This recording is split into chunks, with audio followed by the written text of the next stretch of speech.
More than 100,000 race fans have jammed themselves into Texas Motor Speedway, and they're here to see some Texas-sized action. Most famous words in motorsports. Welcome back, Mr. Jerry Crawford. Race fans, on behalf of Jani King's tens of thousands of franchisees, customers, and employees around the world, drivers, start your engines!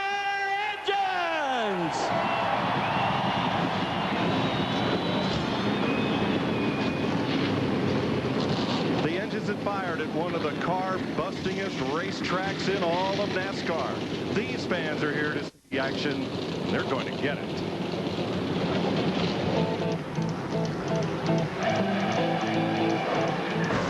Rumors spreading round in that Texas town. To that home out on the range, they got a lot of nice girls.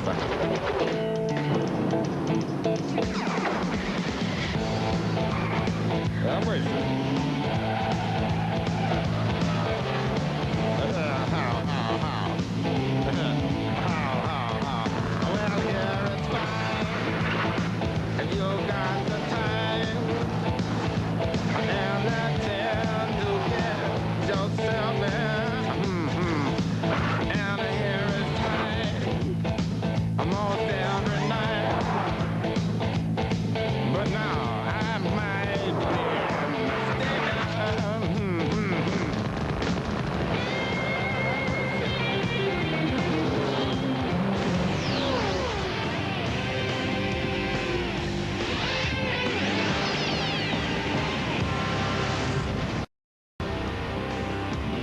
Welcome to NASCAR on Fox. We're at Texas Motor Speedway, this beautiful speed plant just on the north side of Fort Worth in Denton County.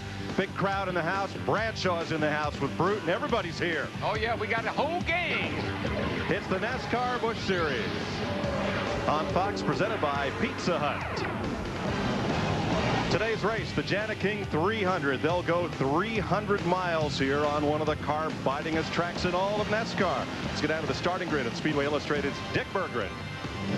Thanks, Mike. One of these fine days, Greg Biffle is going to win a Busch Series race. He's been second twice already this year, and for him to win, hey, it couldn't happen in any better place than here in Texas, where last spring he absolutely dominated in the truck race, blew the competition into the weeds, and won the thing. And it's a fine day today. A good day for Biffle to win his first ever Busch Grand National race. To Matt Yoakum. Dick, rookie Ryan Newman continues to impress and learn. 2001. He followed up a career best finish of 6 1 week ago at Bristol by crashing his primary car in practice on Thursday. Newman will now start his backup Mount 39, looking at 38 other race cars through his windshield. Now, patience will be the overriding factor in deciding if a bad weekend ends on a good note. To Steve Burns. Matt, it's been 6 years since Shauna Robinson last raced in this series. In the meantime, she got married, had 2 kids, and started a business of her own. But now it's unfinished business. She has never lost her desire to race. She's in the best race car she's ever had. And the man who gave her this opportunity is the guy who won the 2001 Daytona 500, Michael Waltrip. To Jeannie Zelasco.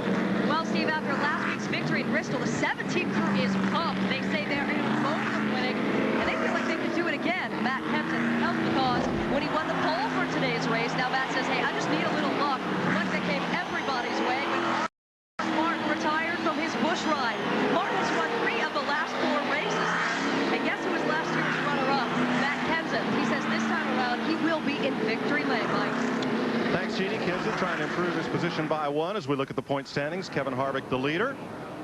Stalwart Jason Keller in second, defending champ Jeff Green, rookie Greg Biffle as you look down through the top 10. We welcome you to Texas Motor Speedway, and boy, we're set for an action-filled day. Hi everyone, Mike Joy with Larry McReynolds and Darrell Waltrip.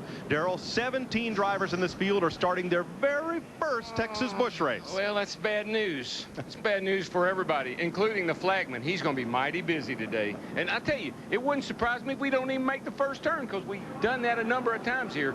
This is a fast track. It's really tight getting into turn 1. There's no outside groove. And by the way, Bradshaw, we're not here playing Dallas, my friend. No, but Larry McReynolds, do you counsel patience to your driver?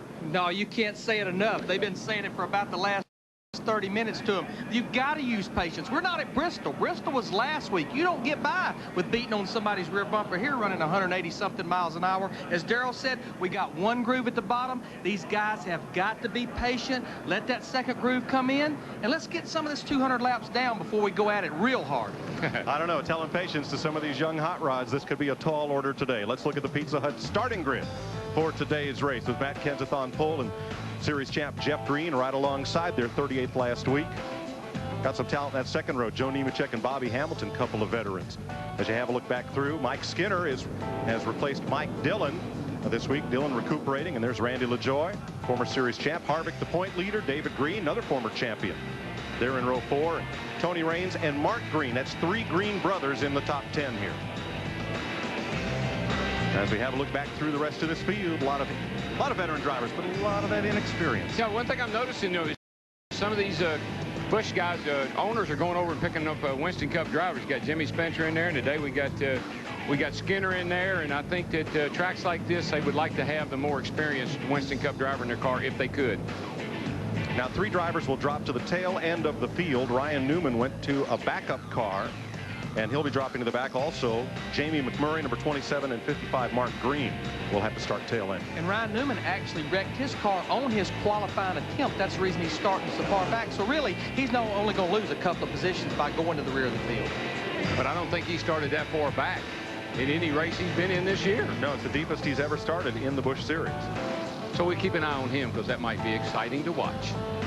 There's very little here that won't be exciting to watch. Exactly They turn these loose. Only one driver went home, Mike Harmon. That was the only driver who failed to qualify. Here's a look at the quad oval of Texas Motor Speedway. 1.5 miles with a 24-degree banking. A track that may look much like Atlanta or Charlotte or Las Vegas, but does it race anything like those tracks, Darrell? Oh, no, this track has lots and lots of grip, running over 190 miles an hour, even in these Busch cars. So you really got your work cut out for you. 300 miles is a tough day's work, hard day at the office. When it breaks down like this, the 43 cars will run 300 miles here. For a purse of over $1 million, the pit window 65 or so laps. And we keep talking about it. Goodyear has brought a tire here that don't give up very much on the stopwatch. These guys can stretch it out to about 68 or 69 laps.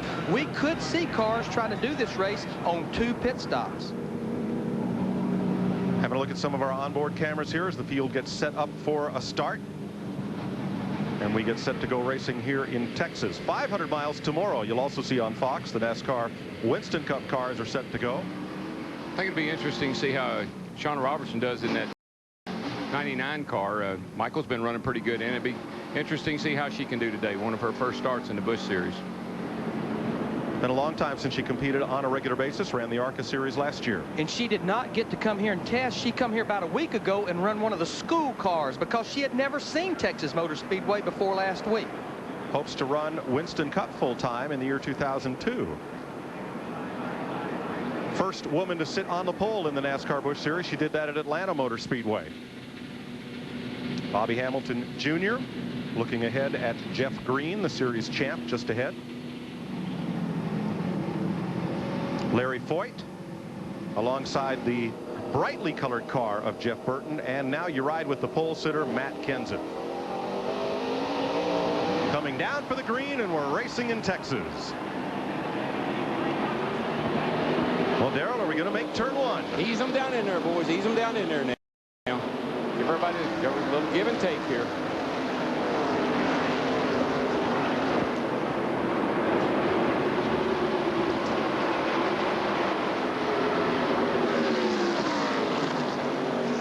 Hamilton Jr. in the 26 car caught up in that second groove. Just can't get good grip up there trying to get to the bottom lane. They got to have a little help. The guy's got to cut you some slack, let you get back down, because everybody knows that you can't run outside right now. You get stuck out there, there's not a whole lot you can do about it, but that's sure not the preferred line.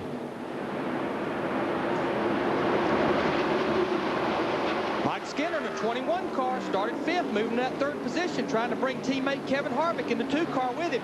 The reason Mike Skinner is in the 21 car here is because Mike Dillon has had 2 hard crashes 2 weeks in a row.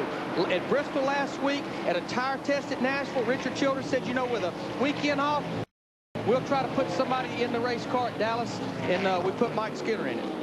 Well, Larry, if these crew chiefs preached patience, they did a good job. Well, for 2.5 laps, they did anyhow. Everybody's just trying to get, you know, sorted out here, trying to get single file. Shauna got caught up on the outside, and she's just trying to find a hole. Look at Jimmy Johnson. Trouble. Got a car around. 48 up and in the wall. Kenny Wallace sliding down and out of harm's way. And that's the worst thing about wrecking at the top of the racetrack. You know it's going to slide down to the bottom, and cars trying to go by. And that's all about timing, being in the right place. You can either go high, go low, but you got to know when that car's going to come down that hill. Going to get to drive that one away. Yeah, but drive it to the truck. Got quite a bit of damage. Driving it to you guys. He's going to make it in there. Well, that's too bad. Kenny's what? He's about 5th in the points, I believe, right now in the Busch Series. Been running very well in that car. What happened, fat boy? Asking the spotter what happened up there. Yeah, the spotter sometimes has the best view. A lot of damage. They are going to take it to the garage, and I'm sure they'll try to see if they can get this thing back out here. Darrell here's going down the backstretch into turn 3. It's from Kenny Wallace that brings us right on board. Oops. Oh. Ashton Lewis. Ashton Lewis was up on his outside. They got together, and it caused Kenny to spin that thing around. And, boy, I tell you, you hit the wall hard here. Kenny 6th in points coming in here. Here's another look. Oh, he gets loose. See, he gets a little loose. He gets into the side of Ashton Lewis, and then around he goes, and, man, it's a hard lick. He was up there above that bottom groove, no grip up there, and just couldn't control the car, and him and Ashton Lewis got together. Watch the green car behind Wallace. Kevin Grubb do a nice job of getting on the brake and avoiding him here.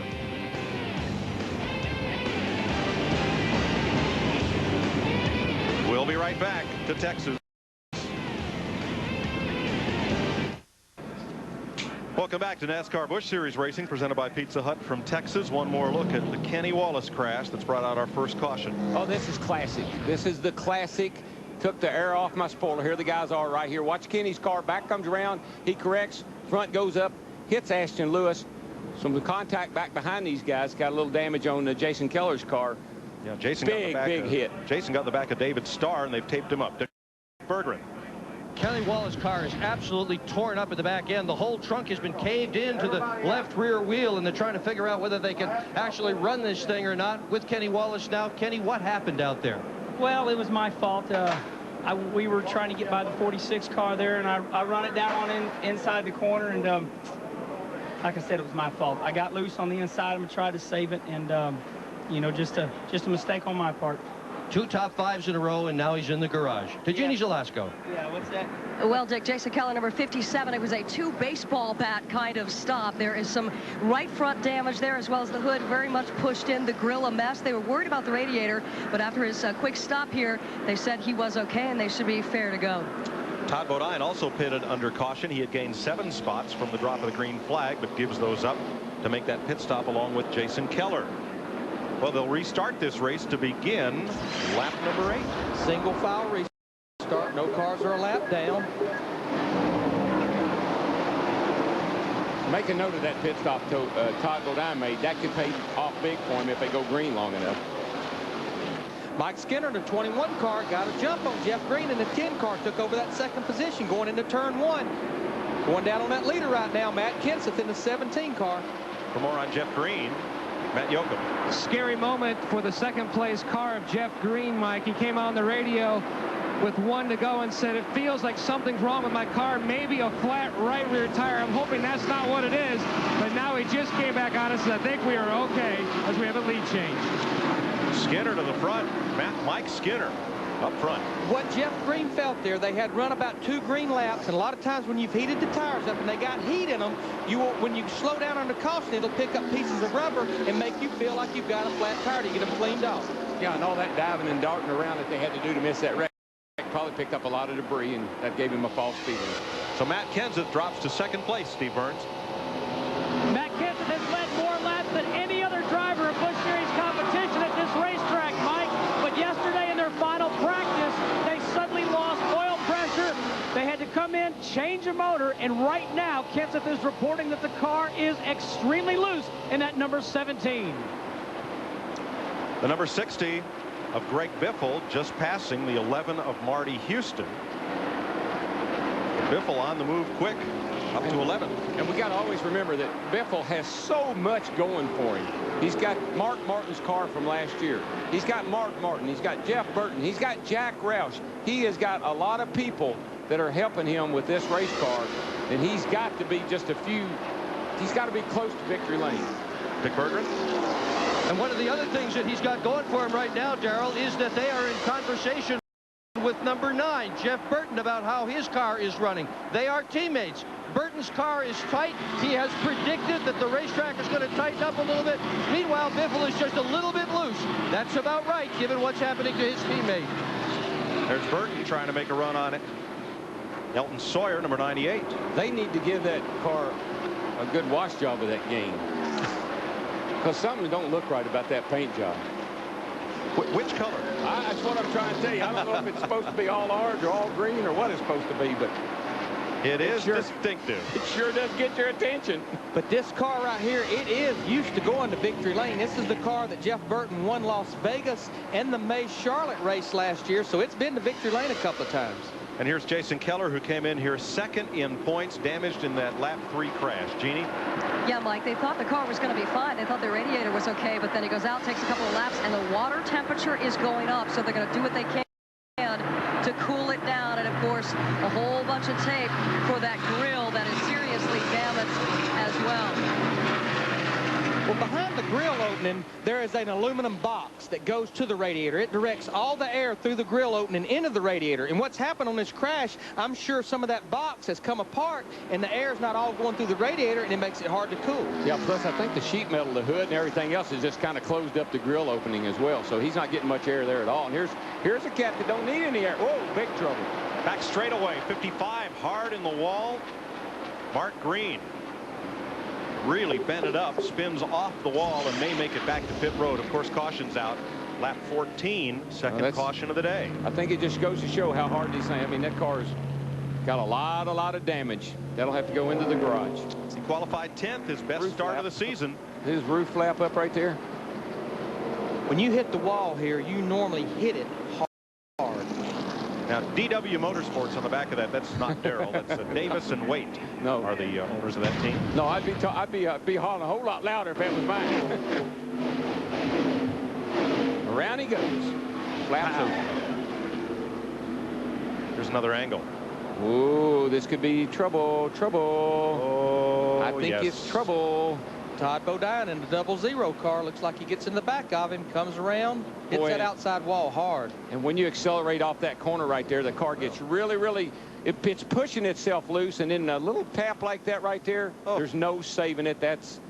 You couldn't hit him in a worse place. Well, I'll tell you, nice shot from the Budweiser blimp, and just the littlest of contact.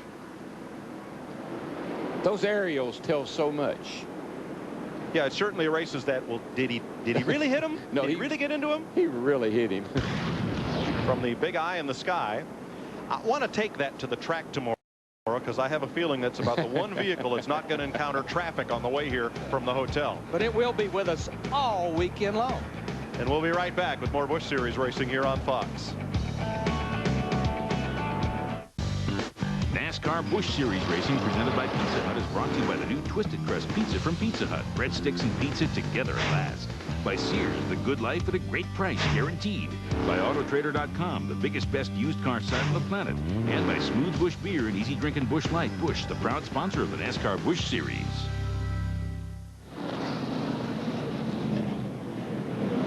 Welcome back to Texas Motor Speedway. A few pit stops under this caution flag.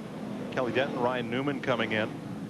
Jason Keller is back in, and Todd Bodine made a stop to look at the nose of his car after making contact there with Mark Green, who went spinning off into the wall. Yeah, I'm not so sure that didn't happen in that first incident with Todd, because, I mean, even though he hit the 55 car, didn't hit him hard enough to bend the grill in, I don't think. So I wouldn't be surprised if that didn't happen earlier. And these pit stops are perfect for some of these guys, particularly Jason Keller. I mean, he's got damage. He needs to work on his car.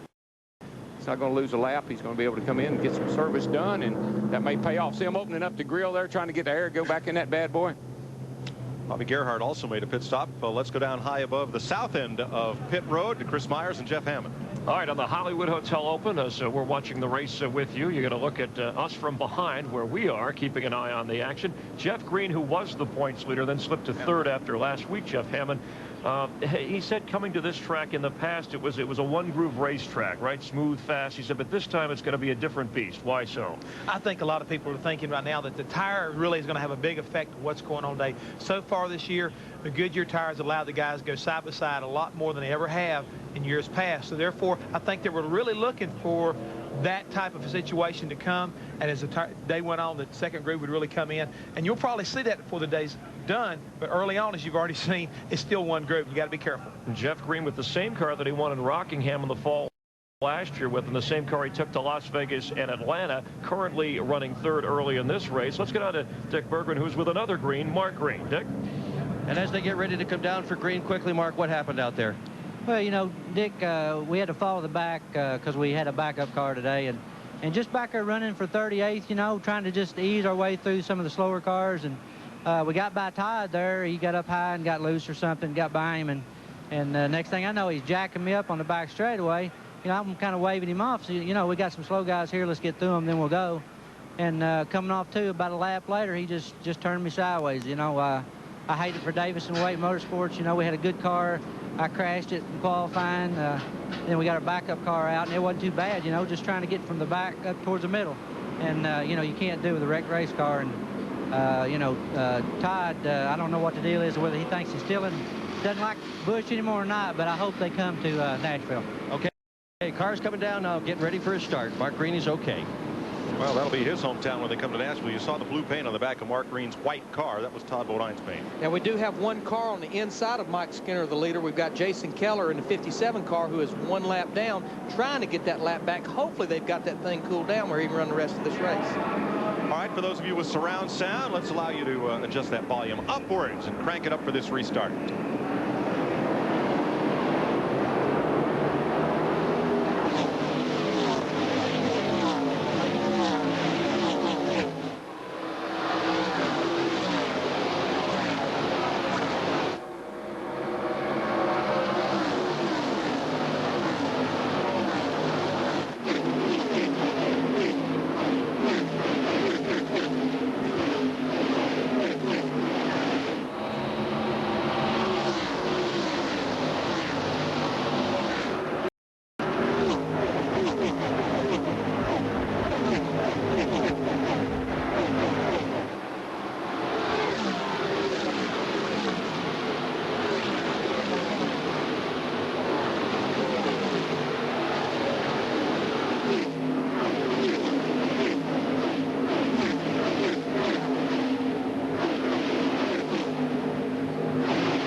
Jumps away on the restart from Matt Kenseth and Jeff Green and the rest of this field, but further back on the restart, trouble for Hank Parker Jr. That is Tim Fedewa just ahead. Pow. Yeah, that's the classic. They're going, and then all of a sudden they're not. And you've got the crew chief and or the spotter in your ear saying, green flag, let's go, and you just jump on that throttle. Guy in front of you don't go, and you end up with a front end looking like this. To make matters worse, those two are teammates. Teammates, exactly. Not that there was any communication between the two. Watch the lower left corner of your screen. Everybody just checks up. Yep. I mean, he's coming, and all of a sudden they check up. Shauna did a great job of jumping out from behind that 36 car to keep getting in the back of him. Yeah, some fellas in front of Fedewa just plain did not accelerate on the restart. Well, it's all about anticipation. When's the green flag going to come out? Spotters hauling at you, crew chiefs hauling at you. I cannot see the corners at all. With that hood bent up, hard to see. Just be careful. We'll get you in here as soon as we get a lap down. Back up front, driving Mike Dillon's number 21, Mike Skinner, who drives in Winston Cup for Richard Childress Racing, that owns Mike Dillon's Busch car, in a substitute role. Got his nose in the wind out in front of Matt Kenseth, Jeff Green, and the rest of this field. Well, Skinner's had a little success in the Busch cars, and doesn't surprise me to see him. You know, he's like the veteran out there today. And he likes Texas Motor Speedway because Texas Motor Speedway is a racetrack, and it's something we worked on Mike a lot over the last 2 or 3 years. He wants to really drive a car deep in the corner. In Texas, with all the grip it's got, it's one of the places you can get by. They don't even really get it completely out of the throttle here at Texas. They just breathe it a little bit in the center. If you like driving deep into the corner, you're going to love it here. This is Mike Dillon. This is who normally drives the 21 car. As we said earlier, wrecked hard at Bristol last week. Up at a tire test at Nashville a few weeks ago, wrecked. One of the fastest racetracks here at Fort Worth. Richard Childress, they got together, made a decision to lay out a week. The Busch Grand National cars have next weekend off. They'll make some decisions on how Mike feels before they go to Nashville in about 2 weeks. Maybe some fluid coming from behind Bobby Gerhardt's car, the Pennsylvania driver who came down here and made the show.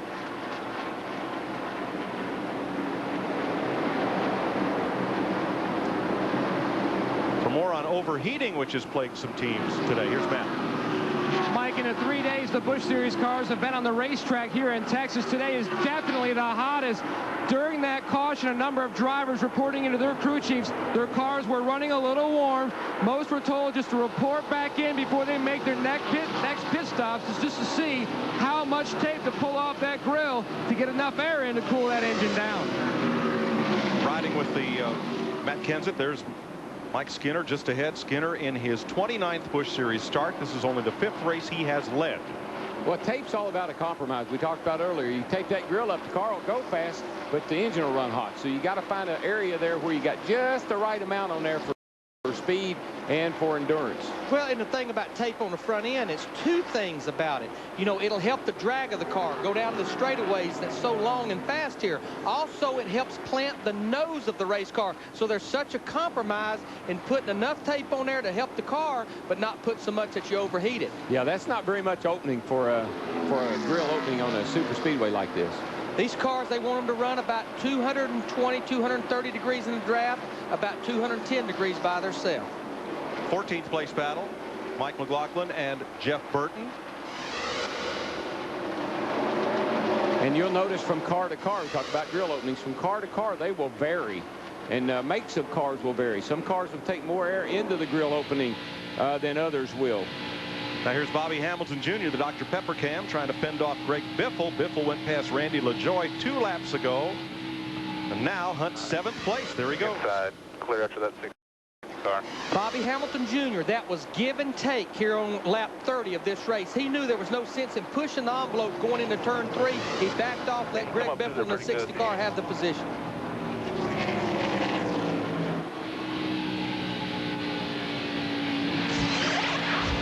Riding with Hamilton, that's Biffle, and there's Hank Parker Jr. on the apron trying to come back up to speed after getting that hood pushed down so he could see.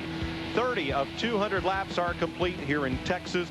Mike Skinner, your leader. You're watching NASCAR Busch Racing on Fox, presented by Pizza Hut. If you're happy and you know it, stomp your feet. If you're happy and you know it, stomp your feet.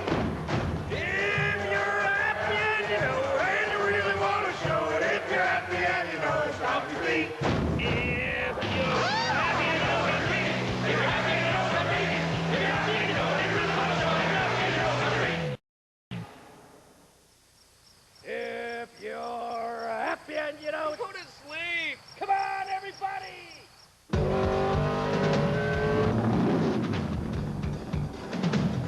Push it in the middle down there. Okay, we'll get on it.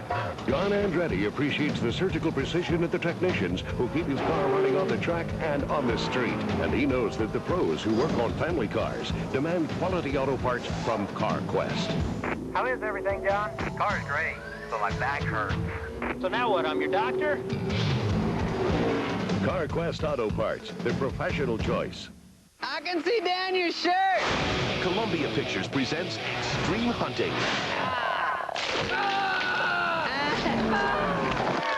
Dang. Extreme Fighting. Why don't you talk into the microphone? I got a backup mic right here. Extreme Dirt. Guess I'm lucky it wasn't hot chilly day today. Show Dirt. Don't try this at home. Rated PG-13. Opens everywhere April 11th.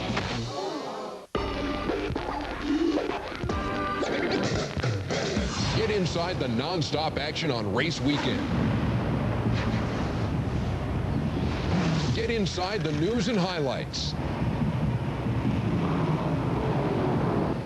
Get inside the teams, fans, and games. Only at the official site of NASCAR. NASCAR.com. America Online keyword NASCAR. NASCAR Victory Lane. A full recap of all the day's action. Tomorrow at 9 on Fox Sports Net.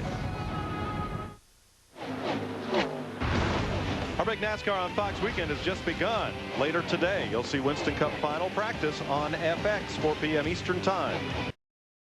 Following this race, and tomorrow, NASCAR Tech and NASCAR This Morning at 10 a.m. Eastern Time on Fox Sports Net. 12:30 p.m. Eastern. Our live coverage begins of the NASCAR Winston Cup race presented by Home Depot here on Fox. And then NASCAR Victory Lane wraps up the weekend Sunday night at 9 on Fox Sports Net. 36 laps complete. Mike Skinner driving for Mike Dillon is your leader here in Texas. Matt Kenseth, the pole sitter, in second. Jeff Green, Joe Nemechek, Kevin Harvick. Catching up with the back of the field already and lapping cars at 37 laps. Todd Bodine and Shauna Robinson battling here for 27th place. Remember, Bodine made a pit stop after he made contact with Mark Green's car, bringing out the race's second caution flag. And I like the way Shauna started the race. She didn't try it. She didn't panic. She got up on the outside. She gave up as many spots as she had to get back down in line and get herself into a rhythm and try to get some laps under her belt. On the move, Greg Biffle. That's Jack Roush, number 64, pulling up on Tony Raines, who's running in a very strong 6th place here. That blue 33. One thing about that car and Biffle is we know that car gets better normally the longer it runs. That 60 car in the past has been really good on long runs, and man, I believe slow car got in their way. Rich Bickle there up to the high side, and that's allowed Matt Kenseth to catch right up on Mike Skinner for the lead.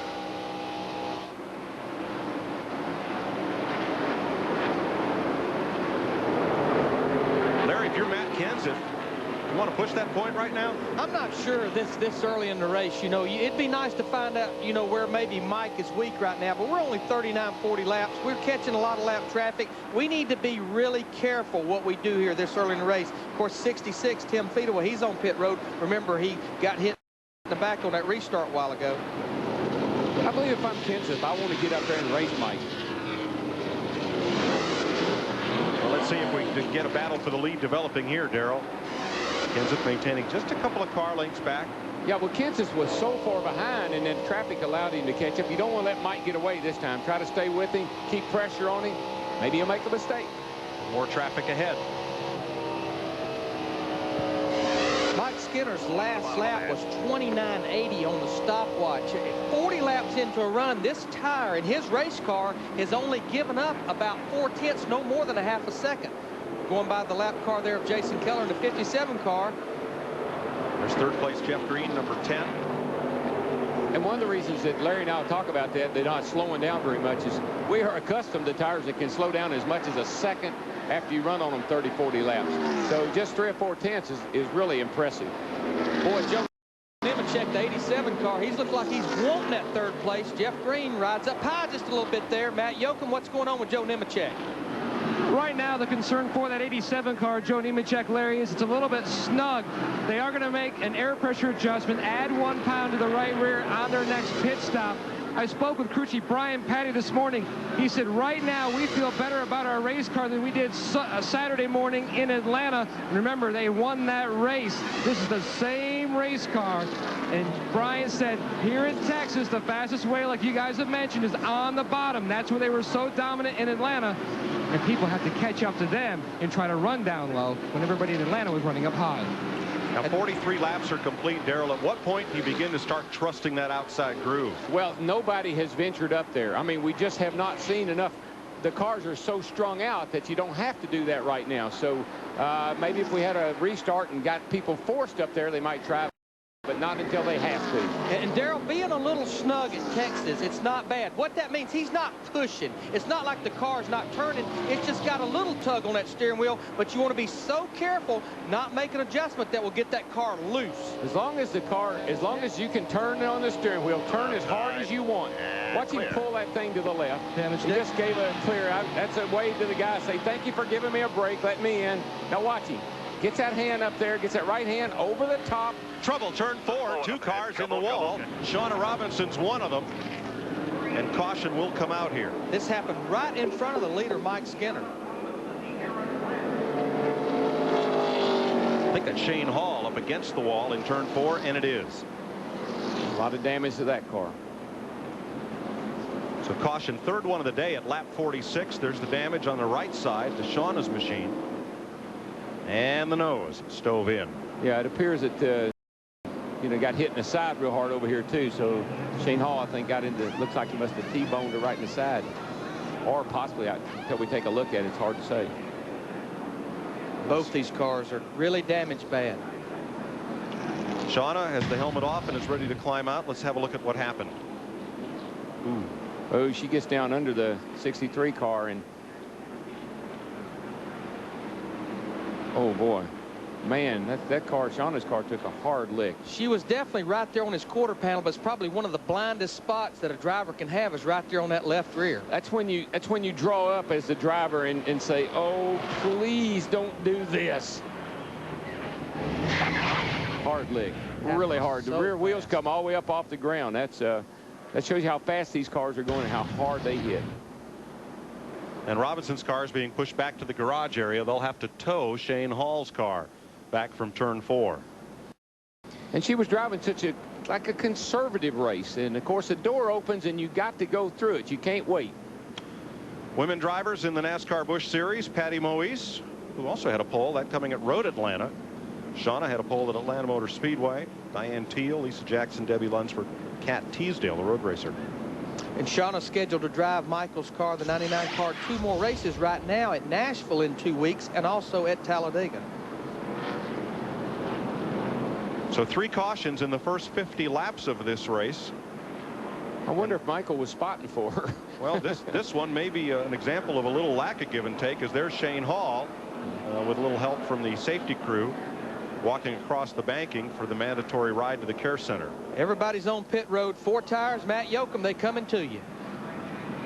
And waiting down here in the 87 pit of Joe Nemechek, Brian Patty calling him in. They were talking about anything more than the air pressure adjustment we spoke of earlier. It doesn't sound like they're going to do anything else 4 tires, but Brian did caution his crew. Be very cautious. Let's make sure we get all 5 lug nuts on, because that has been an issue in the past couple of weeks. As they come around to the left side, let's go to Dick. Mike Skinner's on pit road. The car is very good. All they're going to do is take a ½ pound of air pressure out of the left rear. They have warned him to scrub the tires in. Tires seem to work better after they've got a lap or 2 on them. To Steve. Matt Kenson beats Skinner out of the pit just barely. They changed 4 tires, took a ½ pound out of the right front. The 17 of Matt Kenson goes out with the lead. There you look back from Kansas car. Great pit stop for them. Yeah, guys, that's awesome start. Good job. What they mean by scrubbing those tires in, they're putting on new sticker tires. And you got the air pressures way down. You just see Mike Skinner in the 21 going back and forth there. You just want to kind of work those tires in a little bit. Just take care of them, build the air pressure up a little bit before we go back racing. Got Larry Foyt stalled out on the racetrack there. Can't see what his problem is. Matt? Apparently down here in the 87 pit, Mike, the officials noticed that the catch can man did not have the catch can in during the entire stop, so they did hold the 87 car, Joe Nemechek, a costly pit stop. We were talking about how important pit stops here. Be very cautious. Make sure you hit all your marks, and this is going to cost Joe Nemechek. Let's see what happened here, Larry. Now the catch man, this is him right back here. He's supposed to have that catch can engaged all the time. What the catch can does, it opens a valve and lets the fuel flow into the fuel cell, plus it catches all the overflow fuel going out the overflow. Well, his job is to put the catch can in, and that is his job. What you see him doing is holding that second can, and they tell you in the driver's meeting, if that guy's going to do that, he still has to engage that catch can, or else you will be held. And the only way he's supposed to hold the fuel can is if it's in empty and then disengage from the fuel receptacle. So Nemechek will fall at least to 15th place in the order after that miscue on pit road. This is the catch can right here. He's pouring excess fuel down in the fuel can because they want to go weigh it to see how much fuel they used. He's holding on to the probe right up there, and that's what engages into the thing. That probe right there that he had his hand on, that's what opens that valve that lets fuel flow into the race car. So 48 laps are complete here at Texas Motor Speedway. You're watching NASCAR Busch Racing on Fox, presented by Pizza Hut. Hey, check it out. A totally twisted way to eat pizza. Yeah, new Twisted Crust pizza from Pizza Hut. It's breadsticks. No, it's pizza. It's both. Look, go directly to the Twisted Crust and tear off a breadstick. Dude, what planet are you from? You eat your pizza first and you save your breadsticks till the end. No, it's breadsticks first, then the free marinara or ranch dipping sauce, then pizza. You're twisted. Pizza first. The new Twisted Crust pizza from Pizza Hut. Breadsticks and pizza together at last. I got one word for you. Breadsticks. That's 2 words, Brainiac. Another one of the best pizzas under one roof.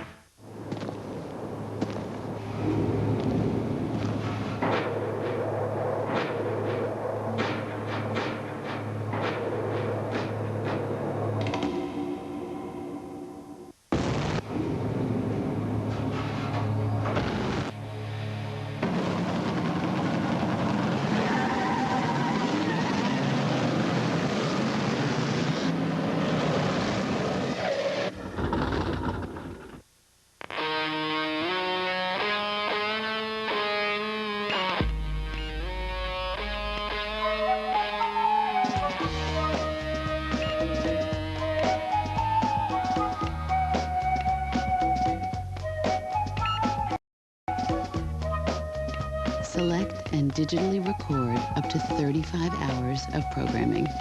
No tapes. Ultimate TV. Watch what you can do. Mark, they're professionals. They'll take care of her. I know, but she's my baby. What if they can't help her? Mr. Stevenson, we've got that new starter in your car. She's ready. All-Pro bumper-to-bumper. Auto repair with personal care.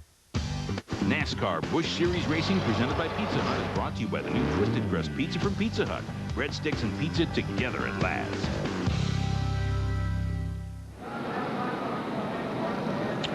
Welcome back to Texas. We're getting set for the restart, minus Shane Hall and Shauna Robinson, who crashed at turn number 4.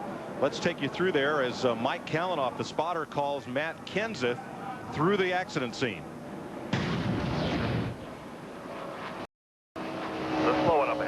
Trouble. Go up against the wall. You got one rolling down the bottom. Just keep them right through the middle. Nice and easy. And yellow is out. Yellow. One coming on the bottom inside. Plenty of room behind him. Kalanoff's a former disc jockey and racetrack announcer on Long Island. You can kind of tell. Well, he's got the voice for it, but what he also has is the countenance. He didn't panic the driver. He didn't start hollering, there's a wreck, slow down. He didn't do anything. He talked him smoothly through the accident, told him where everybody was, and got him through the wreck without any problem. Yep, good job. Jeannie? Good job up there, but Shauna, you're shaking your head down here. Take us through what happened. Well, we were a little loose, and I just kept trying to run it the best I could. And when Todd got around me, I knew that I was better than the 63 car, but I couldn't get around him. And when Todd went under him, I was going right with him, and he may not have known I was there, and just came down to save his spot, and I was there, so we made a little bit of contact. A lot of people under the hood right now. Now it looks purely cosmetic, but can you get back out there? I think we will, definitely, if we can. I mean, the Aaron's car was good. It was real greasy, and the last thing I thought I would be today was loose, and it was loose. Every time I tried to stay on the bottom, it wouldn't push up. It just the back end wanted to come around. So a little greasy, but I think we could have definitely made a change and been better and better. It's disappointing because, you know, this is a 3-race deal with Michael Waltrip, which I'm excited about, and he's completely supportive of, so it's not real worried. I know there's another race, so you just, you know, disappointing, but you only let it bother as long as you allow to and go on to the next one. First race since March of '95, guys. Not off to the best start here, but as she said, looking forward to the other races. She'll have a busy schedule this year and hopes to run for Winston Cup Rookie of the Year in 2002. Soon we'll get back under the green flag here in Texas. This is NASCAR on Fox. It's 1,200 miles from Palm Springs to Texas, but tonight it's riding next door for a year. It's the old frontier, that's what brings them here. Because it's 1,200 miles from Palm Springs to Texas, but tonight it's right next door. Welcome back to Busch Racing on Fox. We don't have Martin and Lewis. We have Hammond and Myers in our mobile studio. Matt Kenseth, your leader, after 3 cautions. They're ready to start again. Let's go upstairs in the broadcast booth with Mike Joy. Oh, Darrell, that old T-Bird looked pretty good going around there. I liked it. I like to have that bad boy. I know that. Looked good in my collection. Getting set for the restart. Matt Kenseth is the leader. Mike Skinner, Kevin Harvick. Now here's Larry Fort in the 14 car, just to update why he stopped on the racetrack a while ago. He thought he got his lap back from Mike Skinner when the caution come out. NASCAR said you did not beat him back to the start-finish line, so they stopped him on the racetrack where he would be back 1 lap down. Yeah, and Danny Riggs is the female official there in Kenseth's pit. She is a very, very experienced NASCAR official. Been in the Truck Series, been around a long time. She knows what she's doing. And she caught old Joe and them messing around a little bit. Kevin LePage from 29th up to from 37th on the grid, from provisional land up to 16th. Good run for the Vermonter. He has always run good here at Texas. He has, and he Cup and Busch car. Always has a good Busch car. He's always giving them a good ride. And he'll be in the Morgan McClure Chevrolet in tomorrow's Winston Cup race here on Fox. Getting set for the restart. Kenseth to bring them down to the green flag to begin lap 55. Here we go.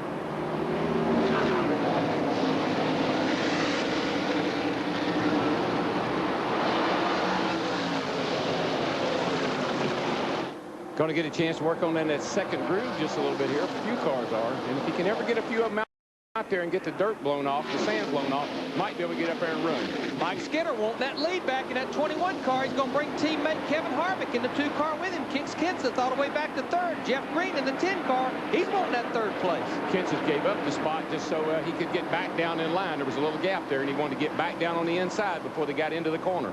And they were 3 wide twice on this first lap after the restart. So things are getting a little racy here. Working on that second groove. Remember, these outside cars are, and that's what we need here. We need to get a car or 2 out there running, and it'll come in. Here comes Jeff Green on the inside of Matt Kenseth. That's 3rd place changing hands, and Tony Raines coming with him. Kenseth must not be getting off the turn 2 quite like he'd like to, because he's losing a lot of spots. Whoa, Green gets around. And Biffle gets a long slide through the grass. Hang on to her, buddy. Hang on to her. Can he save it? Keep it cut. Keep it cut. Yes, he keeps it off the wall. One car, though, does hit the wall. It's Mike McLaughlin on the way into turn 1. And I believe that happened because everybody checked up. Man, he hit the wall hard, head on. Hard lick. Now, after the run to the caution, and everyone, Darrell, as you said, checking up down toward turn 1, something got Mike McLaughlin turned around, and boy, he pasted the wall. He did. That's a very hard lick. It all started when Jeff Green's car just slipped sideways and then got up and into the wall. This car here. I got it locked. Let's go. Yeah, that car's got quite a bit of damage on it. You see the wheels kind of out of line, the fender beat in, the roof flap up. Lots of damage. But give an attaboy to Greg Biffle, who had to go to the grass to take evasive action for his ability in keeping that car away from the wall. You saw right there, Green finished 38th last week at Bristol after a wreck. Here it comes. He gets a little loose, and as soon as it just gets that, I hate to say it, but it gets that hospital hop in it, and when it does, there ain't a whole lot you can do with it. It's so fast through there, and you try to correct it, but you can't. It just starts doing that bobbing and weaving. Look at Biffle here in the 60 car, spins around and around. Oh, here's what happens to McLaughlin. Look, he comes out of the grass. He went down in the grass, and when he come back on the track, he went straight in the outside wall. Heavy, heavy damage, hard hit. He was doing fine on the grass till he tried to go back on the racetrack. Tried to get back out on the track. Should have rode it all the way to the end. Now you'll see contact between the green car of Kenseth and Biffle right here. That drives Biffle into the grass. Then McLaughlin tried to miss him. Then McLaughlin comes down through the grass. He's trying to come out the other end of the front straightaway here, but when he does, car takes a hard right into the fence.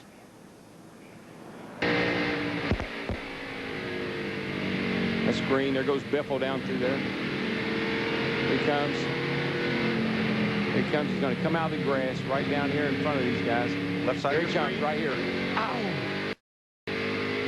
Hard hit. That's That's what David Green saw, and you see Mike McLaughlin has climbed out and climbed into the ambulance.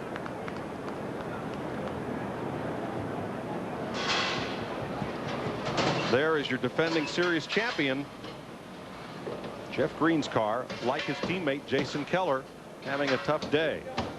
Well, we knew this was going to be this kind of race, Mike, Larry. A lot of cautions, a very fast racetrack, one lane down around the bottom. 4,400 first. Tough place to race. Matt? Well, Mike, the crew guys are trying to beat out the back sheet metals. Jeff Green sits patiently inside the race car with a very disgusted look on his face. Jeff, what happened? I just lost it.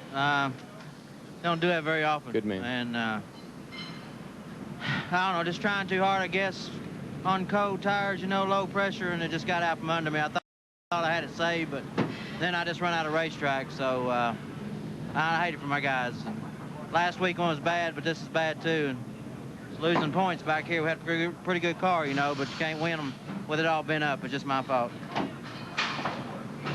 Let's go to Dick.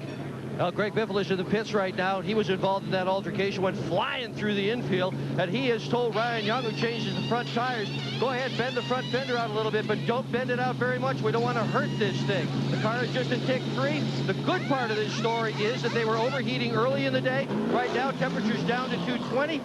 He's got 4 fresh tires on the car, but that is his second set. They are only allowed 3. So Biffle's only got 1 more set of fresh tires to put on this car. Mike? 5 of the top 6 point men coming into this race have had trouble. Only Kevin Harvick, the point leader, has been immune. Right behind him in the points, Keller, Jeff Green, Greg Biffle, Mike McLaughlin, Kenny Wallace have all had trouble. Well, here he is, Jeff, in the yellow car, and he's just accelerating out that corner, and the thing gets a little loose with him. It does a little D-dido there, and up into the fence it goes, and of course it's right in front of the field, right in front of all these cars. Here comes Biffle down through the grass, a couple other cars. Everybody's taking evasive action. Here's McLaughlin in the grass. Oh, boy. And across, and man, how he kept Biffle. I can't believe he didn't almost get run over again by all these cars coming by. Ryan Newman went down pit road to avoid that one. And Mike Skinner was the car that almost got into McLaughlin at the end of that one, but he narrowly escaped. More Busch Series action from Texas presented by Pizza Hut after this.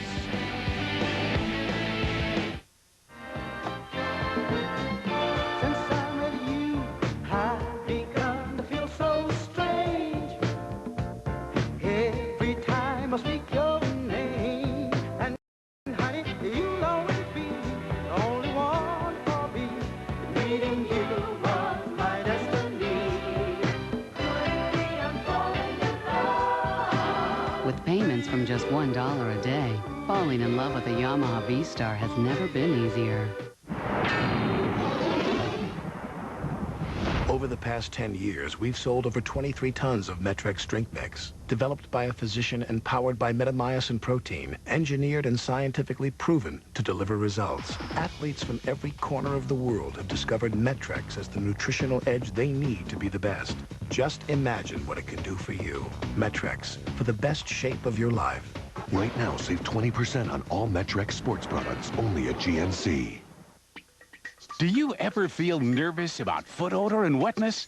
Get Odor Reader's foot powder and kick the problem.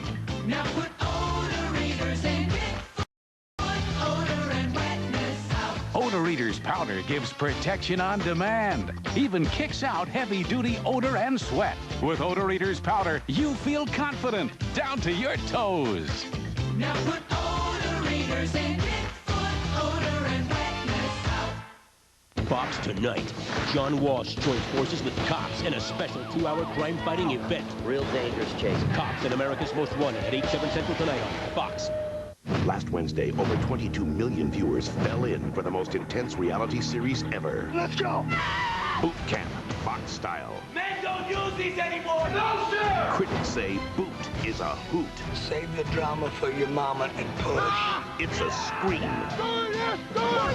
Looks when he gets in your face and spits all over you. I can't stand him. I don't even think his mother loves him. Discover why America can't stop talking about Boot Camp at 9/8 Central, Fox, Wednesday. the grass in the infield. A little maintenance needed after we have just got through our 4th caution flag. Mike Skinner, your leader. Richard Harvick follows him. And in the Hollywood Hotel, we are trackside along with Kevin Harvick. I'm sorry.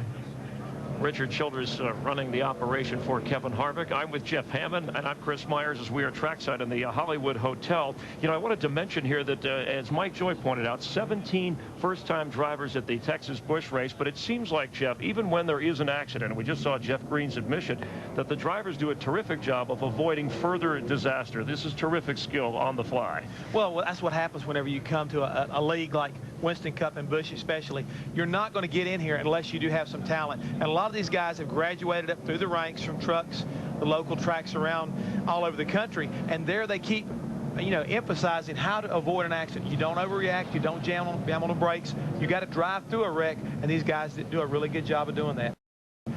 Not to mention, you also have 9 Winston Cup drivers involved in this race today. All right, Matt Kenseth, of course, the winner last week, and toying with the lead tonight on Fox. This reminder, an explosive night on the streets when John Walsh joins forces with cops to bust a rolling drug lab and much more. Cops and America's Most Wanted are teaming up in a special 2-hour crime-fighting event starting at 8 at 7 Central tonight on Fox. Cops on the scene. Those guys are auditioning, right? I guarantee you they want to get on that show. It's a great show. They might get a gig. All right, Jeff, let's take a look on board driving through MB&A machine. This is a good example. You see this driver right here, which I think is Jeff Purvis. He sees what's happening. He doesn't jam on the brakes. He kind of feels his way through it. And there you go. He comes through that accident, you know, no problem at all. 4 cautions so far, 21 laps under caution. Let's get out of Dick Berggren. Mike Skinner has just keyed his radio and asked to talk to Will Lynn, the team manager. He said, hey, Will, my drink bottle is absolutely empty. You do that to me? Is this payback for all those gray hairs I've given you? Will is just walking around shaking his head. He can't quite believe Skinner's joking while he's leading this race, Mike. He's having a pretty good time out there, Dick. Now, Will Lynn was a rear tire changer for the 3-car of Dale Earnhardt for a number of years, especially in those championship years. This is Will Lynn right here in the blue shirt. He has been with Richard Childress for a number of years. And then he went over to manage the truck team when the Craftsman Truck Series was started, and his driver was Mike Skinner there. And that's what accounts for all that gray hair that Will had. We're getting just a little bit of cloud cover, and the sun has been out. And we heard Shauna Robinson talking about her car being loose, and she was a little surprised. And I think it's because when the sun was out, that when we started the race, the track temperature was 78 degrees. The sun brought it up to 92 degrees. Even though the ambient didn't change but 4 degrees, it brought the track temperature up. But now I think it's going to start going down. These cars will start getting better grip with the cloud covered and the sun gone. Well, let's talk to one of the drivers who was involved in that big crash. Here's Matt. Well, Mike, I have caught up with Mike Magic Shoes McLaughlin. First off, are you okay? I'm fine. Yeah, I just, you know, I thought I was through that deal, got into the grass, a little wet, and turned the car. I wish it was something I could have done, but I just feel bad. Jim Shutt, all these guys have done a good job all year. Had a little luck on our side. All the guys in the shop done a great job. We'll get them next week. They're going to try to fix it as we go back to green. McLaughlin was the 5th place point man coming into this race. 5 of the top 6 have had trouble on the track today. Mike Skinner will lead his Richard Childress teammate Kevin Harvick. Tony Raines having a great day here in 3rd place as they go back to green.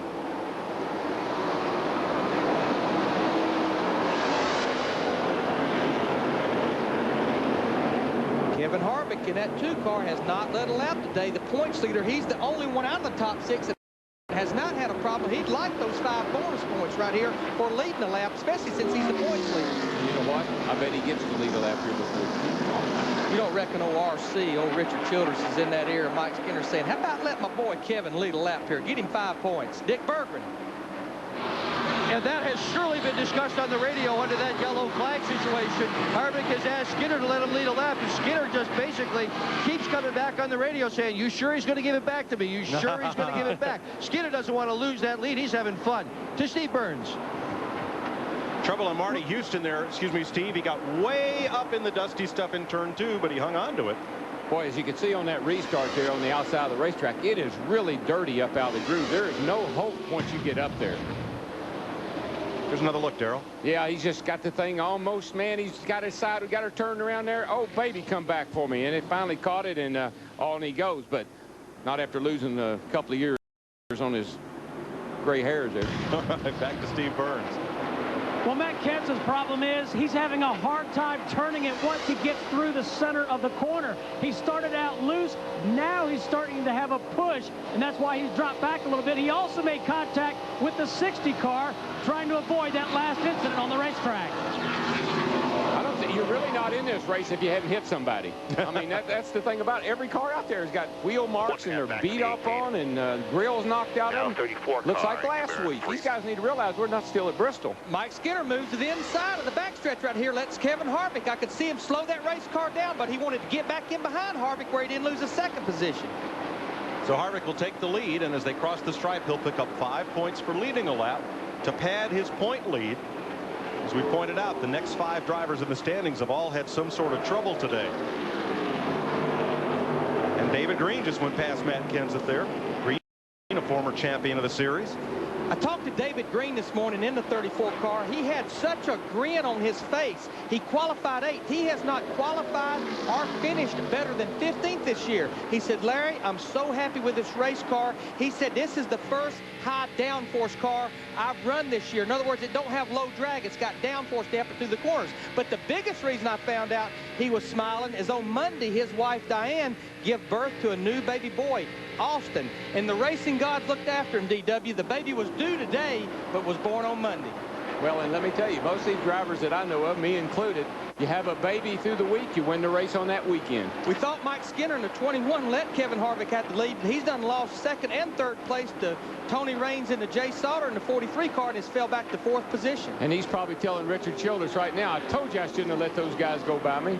But how about those two fellas? I mean, what a great day for Tony Raines and for Jay Sauter running up here at the front of the pack, now 2nd and 3rd. Well, it's a great opportunity to capitalize on a pretty good finish with the trouble that some of the front-running cars have had already. Tony Raines has 3 top 10s in the last 4 races. 4th at Vegas, 10th at Atlanta, 8th at Bristol. For more on Jay Sauter, here's Steve. Mike, Jay Sauter has had great runs here in the NASCAR Truck Series. He has 2 pole positions, and he won a truck race here in 1999. And guess who he was driving for? Richard Childress.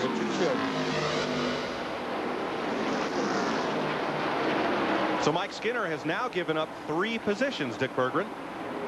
And they've just decided that the half-pound of air adjustment that they made on the last pit stop was a mistake, that they simply should not have done that. Skinner now is running a bit loose. His crew chief, Gil Martin, has told him not to worry, that they will fix it on the next pit stop. But that's what crew chiefs always say. Mike? You got to tell that driver, and DW, my driver, you got to believe what I'm telling you. We're going to get another pit stop, and we're going to make an adjustment. Now, this old car right here, he is gaining on them, boys. He's gaining on them. He's coming slowly into the picture, and looks like he may be turning his day around, too. Well, he's in 9th place, chasing Randy LaJoie, who's 8th. Car looks good. It's right around the bottom, and he's really accelerating off the corners well. That's the Jeff Burton that we've seen so many times in this series. Just ahead of them, Jimmy Johnson running in 7th in the 92. There's Burton's progression from 22nd place on the grid to 9th right now. Jeannie? Well, guys, we were talking about this a little bit earlier. How many cars have actually lost their grill? And I got to apologize to my mom here because I am going to dig in the trash, Mom. Come over here. This is Jason Keller's grill. He's made 9 pit stops already today. They had a little arts and crafts class a little bit ago trying to recreate the grill, and they have been struggling this afternoon. Maybe this cloud moving in will help because they have been overheating, guys. And a fan will get a souvenir. Yeah. It won't stay in that trash can long. Nope. That'll be in somebody's living room one of these days. Ryan Newman, who you remember went to pit road to avoid the Jeff Green wreck, and there's Greg Biffle right with him after the stop, and Kevin LePage trying to work their way back up through. They are 19th, 20th, and 21st. And about a half a lap behind the leaders. Things happen so quickly here. You start at the back, leader in front. A lot like Bristol, you can lose a lot of track position. Biffle wanting that position, though, in that 60 car. Ryan Newman not had the day that he's been used to having. Again, wrecked his primary car in qualifying. They also lost some engine in happy hour and then had that extended pit stop a couple of cautions ago. But he's worked his way back up to the 19th position. Well, Jeff Burton was looking all over Randy LaJoie down the front straightaway to the outside, Darrell. And guess what? LaJoie said, hey, man, you're faster than I am. Let me pull down, let you go, because you're going somewhere and I'm not. And that's smart. Man, it's so smart to do things like that. I wish some of the young guys would pay attention to what some of these veterans do in situations like that. Everybody, you lose no time, everybody wins.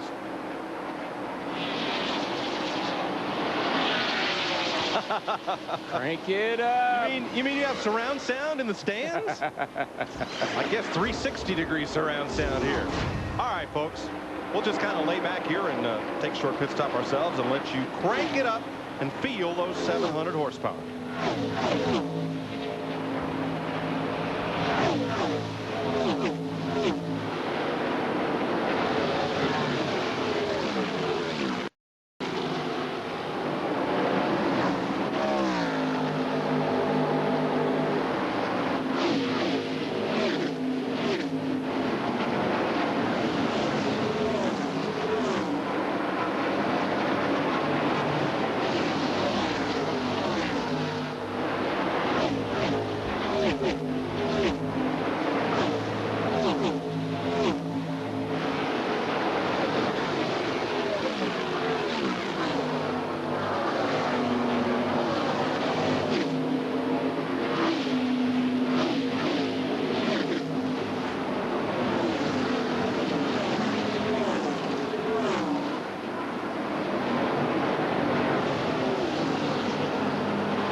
Looks fast from trackside, and it is. There's Joe Nemechek up to 13th, along with Scott Wimmer, who carries the race sponsor on his hood for Bill Davis. Yeah, Wimmer started way back, and he's made pretty good progress, too.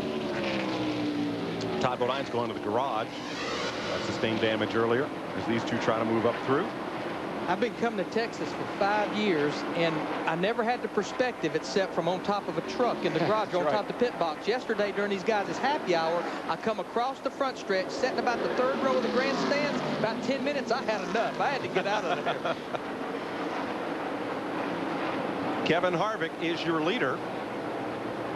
And he's stretching it out, too, Mike. I mean, he's driving off and leaving the rest of those guys. 1.3 seconds right now on 2nd place Tony Raines in the 33 car. There's the 2nd, 3rd, and 4th place car. There they are, 80 laps down, 120 to go here in Texas. All Chevrolets in your front 5 as we'll take a break. You're watching the NASCAR Busch Series on Fox, presented by Pizza Hut. Check it out, a totally twisted way to eat pizza. Yeah, new twisted crust pizza from Pizza Hut. It's breadsticks. No, it's pizza. It's both. Look, go directly to the twisted crust and tear off a breadstick. Dude, what planet are you from? You eat your pizza first and you save your breadsticks till the end. No, it's breadsticks first, then the free marinara or ranch dipping sauce, then pizza. You're twisted. Pizza first. The new twisted crust pizza from Pizza Hut. Breadsticks and pizza together at last. I got one word for you. Breadsticks. That's 2 words, Brainiac. Another one of the best pizzas under one roof. Do you love stock car racing? Then play Dr. Pepper's Taste for the Race on specially marked packages. You're up, Billy. Grand prize includes a trip for 2 to a major stock car race, transportation by helicopter, and $10,000 cash. Who's your daddy? There are also thousands of other prizes to go for.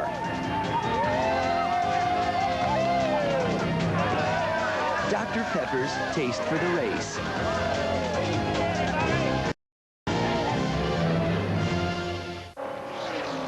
The limited edition Napa NASCAR Heat PC game. You can get it absolutely free when you purchase $25 or more during the Napa Turn Up the Heat sale.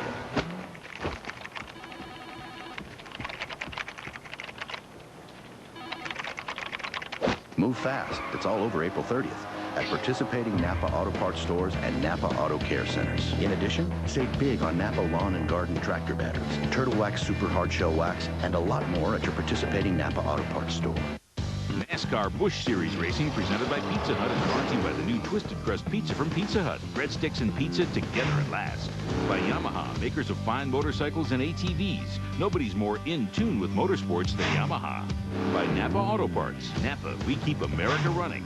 And by Ultimate TV from Microsoft.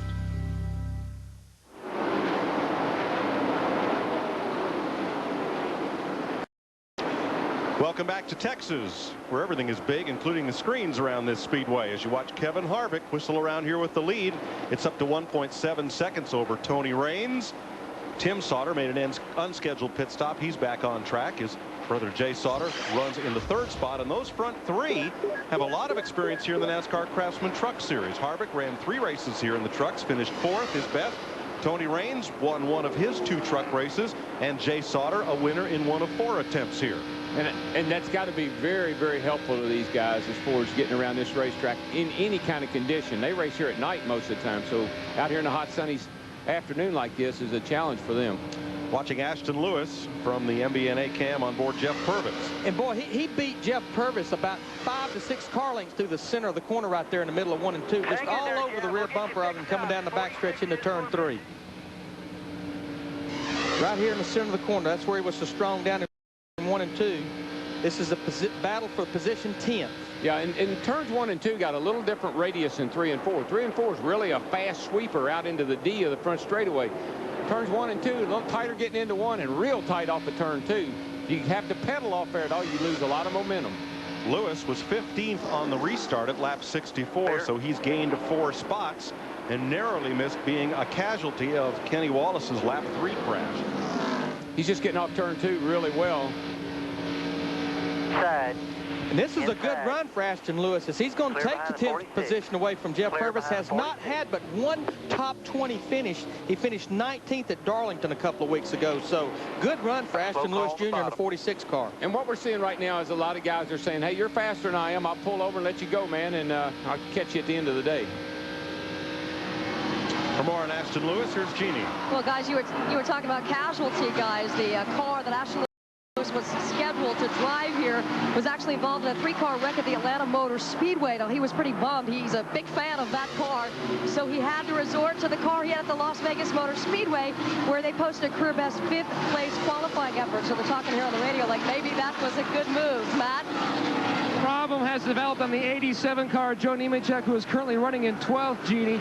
Right now, he says the car is bad loose. I'm not sure Joe is telling crew chief Brian Patty if I have a slow leaker in the right rear. He says the car just feels like that right rear tire is very, very hard, and it wants to almost skip and slide as I enter the corner. They were hoping to go to about lap 110 to 115 to stop, but they may have to bring that back a little bit if the car gets progressively worse. Thanks, Matt. You saw Joe's mom, Martha, up there on the toolbox cheering her son on. Mike, you think back to Atlanta, his car wasn't very good at Atlanta, and they came in and pulled a spring rubber out of the right rear, and it tightened him up, and he went on to win that race. I bet they make similar adjustment on a pit stop. A little air pressure, and if they got a spring rubber in there, that thing will be coming out. So Kevin Harvick, your leader. Tony Raines in 2nd. And then under pressure is Jay Sauter. Here comes Skinner to the inside. Not this time for 3rd place. They're about 2.5 seconds behind leader Kevin Harvick. What is this with 43 and 21 last Sunday, this Saturday? It's like the 60s and 70s all over again. and the big common denominator between these two guys, Jay Sauter and Mike Skinner, all the years that Richard Childress spent running the truck series, this is his 2 drivers, as you mentioned a while ago. There's numbers in this sport that you always relish and that you'd like to have, and that is 2 of them. That's right.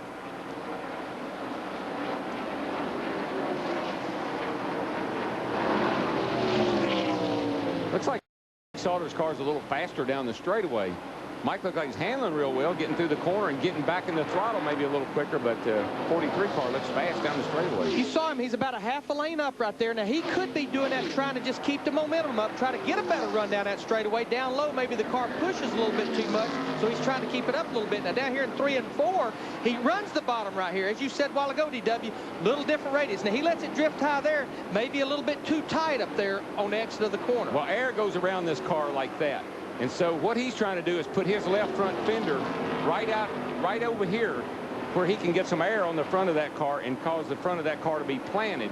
So where you run behind somebody will affect how your car's handling and whether you can get a run on them or not. Because when you're directly behind them, you lose all your front downforce on that car. It will not let the car turn because it's taking the air off your front end. It's just like a wake behind a boat.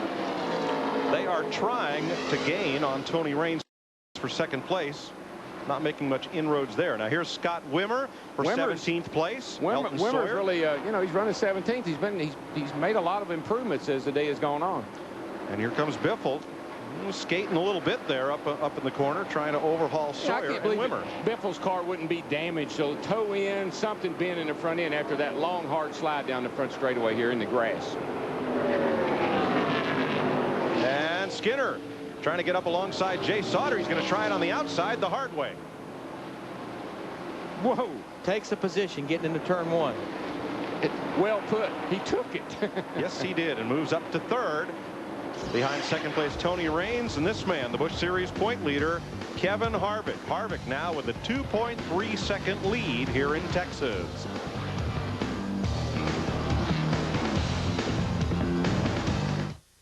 Birds do it. Bees do it. Guys with SUVs do it. It's that time of year at Pep Boys. Get free installation of Gabriel Pro Rider Premium Shocks.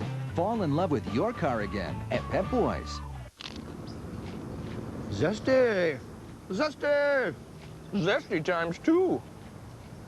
The only thing zestier than eating a crunchy Taco Bell taco is eating 2 crunchy Taco Bell tacos. Zesty party of 2. A tale of 2 zesties. Uno, dos, zesty! There's nothing like doubling up on America's #1 taco. And right now, you can do it for just 99 cents. 2 crunchy tacos for 99 cents. Get them at the Bell. Hello, Zesty. Call waiting. Hello? Zesty! If you're happy and you know it, stomp your feet. If you're happy and you know it, stomp your feet. If you're happy and you know it, and you really want to show it. If you're happy and you know it, stomp your feet. If you're happy and you know it, if you're happy and you know it, if you're happy and you know it, you really want to show it. If you're happy and you know it, go to sleep. Come on, everybody. For nearly half a century, one event in NASCAR has separated champions from all the rest. NASCAR's most challenging event, the Coca-Cola 600. A limited number of excellent seats are still available, so call today and be a part of an American classic. This May, make Charlotte your ultimate race vacation destination. Lead into the big race with a week-long festival. Tour all the NASCAR race shops and enjoy other exciting events at Lowe's Motor Speedway. We can even help you find a hotel room. Call 1-800-455-FANS today. Thursday night baseball on Fox Family. It all begins Thursday when the Red Sox visit the Orioles at 7 Eastern, 4 Pacific. Fox tonight. Mad TV clones Arnold. You're the real me. I'm not me. I'm you. I'm you. Late night tonight on Fox. Kevin Harvick's lead now stands at 3 seconds. Mike Skinner and Tony Raines been battling for that second spot. Jay Sauter in 4th. David Green in 5th. Then Matt Kenseth, the pole sitter. Jeff Burton, Jimmy Johnson, Randy LaJoie, and Ashton Lewis, the top 10. Well, Harvick's just out there. You know, the car's handling really well. He doesn't have to force anything. He takes his time. He's working through the traffic well. And in addition to that, he's extending his lead. Darrell, will this be the toughest place that Harvick has had to double duty to run the Saturday Busch race and the Sunday Cup race? I know that's going to catch up with him, but I think it's going to be a little bit later in the year. It's going to be in the July, August, September when it's 100 degrees and it's 150 degrees in that race car. That's when he's going to have trouble with endurance. Right now, it's not that hot. It's just all physical. But wait till it gets hot. We're about 2 laps past halfway, and DW, I've already started doing a little calculating here. These guys, all the leaders was on pit road at lap 46. Remember, they can run somewhere around 65 to 68 laps on fuel. Everybody should be on pit road somewhere between lap 110 and lap 115. They could make that run again, should it stay green, to about 20 laps to go. Jeff Hammond, I'm going to take 4 this next stop, but if it stays green, I'm going to get me 2 near the end of this race. We've got a winner. I guarantee you right now, that's exactly what I'm sitting here figuring. The same thing, Larry. I had them stopping on like between 45 and 46, figuring 65 laps, maybe stretch it 67, but knowing you got to stop. Now, I know one guy that don't want to stretch it is this 2-car, Kevin Harvick. He had a half a lap lead a year ago and run out of fuel. Matt Yoakum, what you got? Well, down in the 2 Nemechek team car pits that are side by side, Wally Rogers, the crew chief, and Randy LaJoie was down conversing with Brian Patty, Joe Nemechek's crew chief. They would like to go to about lap 108 to 110. In fact, Brian came on and told Joe Nemechek, keep your eye on the fuel pressure gauge, because we're going to try to run until it's almost out. And he panicked and said, what do you mean, we're close to running out? We're close to running out. He goes, no, we're just going to try to go as far as we can. So just keep your eye on it and let me know. So expect pit stops in the next 5 to 10 laps for the leaders. Well, let me just throw this out, just in case you want to consider it. What if I just stayed out there as long as I possibly could? I don't have a chance to win this race. What if I just come in and got enough gas to get to the end and no tires? Be depending on how your car's handling and how this set of tires that comes off look. If it looks like the rights and lefts could go the distance, you know, maybe that's something to consider. But these guys can change 2 tires in about 7 seconds. You know what that's called, don't you? That's called bank robbery. Go in there and steal one. Jeff? You're not going to get stealing anything, Darrell, because it ain't going to work that way. You can put, you're going to take 1 can of gas. You got to have 1 can of gas, and today's tire guys can put you two tires on that car. Why do you not want 2 tires to go with the 1 can of gas? Well, think about it. I'm thinking about it, but my Busch crew ain't that good. This ain't Winston Cup. This is Busch racing. Yes, it is. You got to have faith in your boys. They can put 2 tires on that car as fast as you can put gas in it. You do not want to get out there and sacrifice the hand on that race car. I'm going to take the pressure off of them. This tire doesn't give up. I think we're in good shape. Let's try it. Well, that's the reason why he drives, folks, and we can make the calls. All right. Our leaders, he's in traffic right now. While he's in traffic, Mike Skinner's begun to run him down here. He's having trouble getting past David Starr, the local driver, in the 41. Oh, by the way, I just did all that while I was driving with one hand, holding the button in and trying to explain my situation. And we see the yellow car right there, the 10 car. Remember, that's Jeff Green involved in that wreck. He's back out there, but he's 32 laps down. All he's trying to do is just make laps right now, collect some points. Steve Burns. Guys, I'll tell you one car who's not handling well. That's the 43 of Jay Sauter. He's pushing so badly, he thought he had a right front tire going down. They want to get him in here pretty quick. Well, we're coming up on green flag pit stop time. Well, when you're pushing that badly, as he says, what you've done is you've worn that tire out, and it will start to give you the sensation that it's flat or that there's something wrong with it. In a car like that, when they look at these tires, if it shows that it's right wore out, there's no way they can gas and go at the end. They'll have to get at least right side. No, it's got to be a perfect scenario, and we got the 7 cars slow down the back. And the 34, David Green, is coming into the pit. You heard the spotter say, or the crew chief say, 3,800 RPM to match the pit road speed limit. Let's go to the pits. Well, last week was a turnaround week for this team. Tim Fidoa finished in 2nd spot. David Green running well today, currently on his way to pit stop. He's going to be taking tires for sure. There he is on pit road. R.J. Valentineson is going to be doing the rear tires. Ricky Cade is doing the front tires. John Fabian's on the jacket. Rich Freeland, the veteran, is the jack man. Freeland now around to the left side of the car. 4 tires under caution for David Green. All stickers. Trouble on the left rear. Very slow on the left rear. They lost the tire, and that's going to cost big time to Matt. Randy LaJoie was out of gas. Wally Rogers, a crew chief, spraying ether in, getting the car refired. 4 tires stop, and he was out of gas. His car was tight. They adjusted with air pressure. But the thing about it is, we've seen it many times. A lot of times when you are out of gas, you cannot get a RPM reading, so sometimes you do speed. A costly stop here for Randy LaJoie, who was top 10 before this stop. And it'll be a penalty stop for LaJoie. Well, the engines did, so you don't have a tachometer, and you can't see how many RPM you're turning. And it looked like he was coasting down through there pretty quickly, but you can't tell because you don't have your tach working. And we got to race. These guys have grouped back up here, the 2 and the 21, racing each other again. Let's see LaJoie coming down pit road. Well, NASCAR can time these cars from section to section in the pits. Just visually watching, he looks like he's going a little fast. You see those white lines that run all the way across pit lane? Those are the timing lanes, but he doesn't know how fast he's going because he has no tach. Now he's shaking it back and forth right there, trying to get some gas to pick up in that pickup where maybe the engine will refire before he gets to the pit, and they won't have to shoot ether. Here you see the crew chief shooting ether at it, trying to get that thing started. Matt? 87 car, Joe Nemechek hits his box. This will be his last scheduled pit stop unless we get a caution.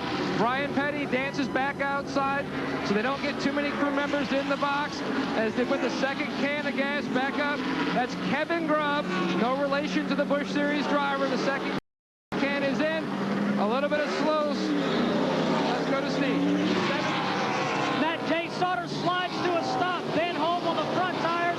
Barry Caldwell on the rear. The Jackman is Virgil Biggs. Right side tires are finished. They do make a chassis adjustment to the right side. Remember, he was pushing badly. Left side tires going on the 43. A little bit of a problem on the left rear of Jay Sauter. Finally, the 43 is away. 18.8 seconds for Jay Sauter. Ashton Lewis gives up a top 10 spot to come in. As you see, the work going on under the hood of Tim Sauter. He's made a couple of extra pit stops here. Ashton Lewis in front of Jani. Well, guys, of course, this is first visit to the track, so we asked the other drivers for advice. The advice for the pit crew this time around, they said smooth and fast, guys, just like at the shop. Everything going well with the cars, so they're just going to get some gas, and of course, 4 tires. Clean the window just a little bit. Check the grill out as well. He is on his way. And Matt Kenton is in. They're going to make an air pressure adjustment. Half a pound in all 4 tires. 1.5 rounds of fight out. Right side tires going on the 17. The Jackman, Russ Strupp, is also the crew chief. Tire changers, Keith Welty and Dean Rosenberry. Left side rear tire going on for Kenton. Let's go to Dick Berggren. Mike Dillon is on pit road right now. The crew is going to put that half pound of air back in the right rear. Mike Skinner, it was Mike Dillon. It's Mike Skinner in the car right now. Englehart is Brian Englehart is the fuel man from the 31. Trouble on the left front. Oh, and they're holding him on pit road for speeding. That could well end his chances to win the race. The crew said, oh man, he wasn't speeding. And then here comes the leader. Car as well. Kevin Harvick on his way in now. Skinner finally out, a painfully low stop. Here comes Kevin Harvick. Ron Liddell doing the front tires on that thing. Craig Burkhart's doing the rear tires. So far, Harvick not won this year. A pair of second place finishes, his best. Jack up right now. Left side's going on. Curtis Bowen, he will decide when to go. Drops the jacket. It's go, go, go. 17-2 for Kevin Harvick. You saw Kevin Hamlin there, the Goodwrench crew chief. Again, that's Kevin Harvick's Winston Cup crew chief. He's been helping Todd Barrier, which is Kevin's crew chief in the Busch Series. They've been working really together close on these race cars. 3 wide coming off turn 4 as Kevin LePage was outside, Jeff Purvis inside, and Marty Houston got squeezed there coming off turn 4. Yeah, Houston's had a very adventurous day. He's been all over the place. That's when everybody has to hold their line. Steve Burns waiting on Tony Raines to pit. Tony Raines on his way. Attention of his crew. They had a great stop last time on lap 47. Now in on lap 120. They take the windshield tear off clear up his vision. Right side tires are on. Brian McKinney on the front tires. Gus Hinton on the rear. Josh Yost is the Jackman. Loose wheel out the back of the pit stall. 15.7 seconds for Tony Raines in the 33.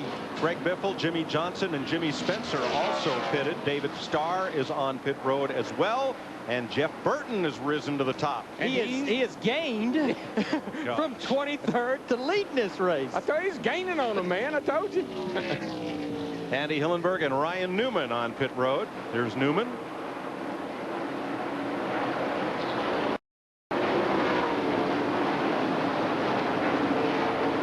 No trouble on the right front there. Oh, a lot of trouble. And that NASCAR official right there, he's watching every move they make sure they got 5 lug nuts on those wheels. That was a lot of trouble I was talking about. You got him looking right over your shoulder, man. Newman away. Chad Little comes in. Scott Wimmer is in as well. Our leader's on pit road. Jeff Burton as well in the 9 car. Matt? Through the pit stop cycle, the 9 car, Jeff Burton takes the lead. They were planning on pitting on lap 123. I spoke with Tommy Morgan, the crew chief for Jeff Burton. I said, any changes expected? He said, no, the car is very, very good. He says, we're not anticipating making any adjustments. He said, we made a track bar adjustment on the stop before. The car was very loose. Now the car is very good. As they work around to the left side of the car, 4 tires stop for the 9 car. Jeff Burton, as he's down and away. Oh! Dropped the clutch and did not go. Finally now down and away. He didn't have it in gear. They dropped the jack, and he didn't have it in gear. Kevin LePage picks up the lead as Marty Houston pits. We've completed 124 of 200 laps. This is NASCAR Busch Racing presented by Pizza Hut on Fox. NASCAR Busch Series Racing presented by Pizza Hut, brought to you by MBNA, issuer of the official NASCAR credit card. Log on mbna.com.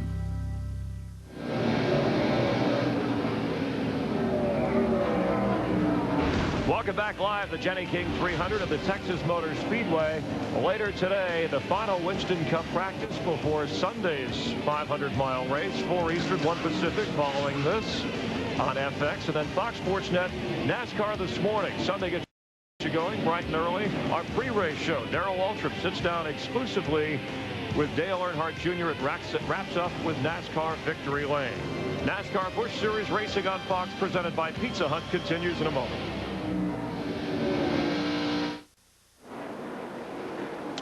Welcome back to Texas, where the last 2 drivers to pit, Jamie McMurray and race leader Kevin LePage, have just made their stops, and Larry's been furiously exercising that pencil. I've been working on it hard. But what I was looking at is Kevin LePage and Jamie McMurray had been to pit road about lap 62. Now, Jamie McMurray even pitted 1 lap after Kevin LePage.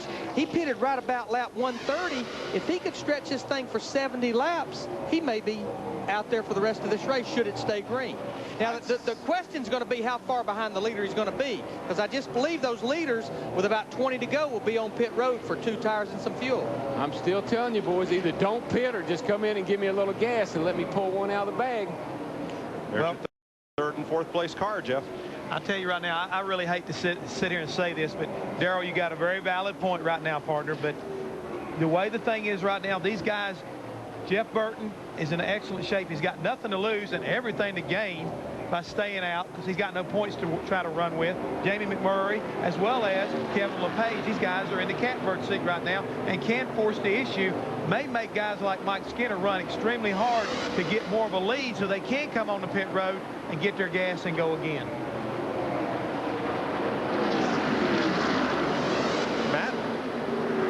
Down here in the Jeff Burton pit, crew chief Tommy Morgan is working out the numbers. They're going to try to go the distance if they can. He says we are very, very close. We keep crunching the numbers.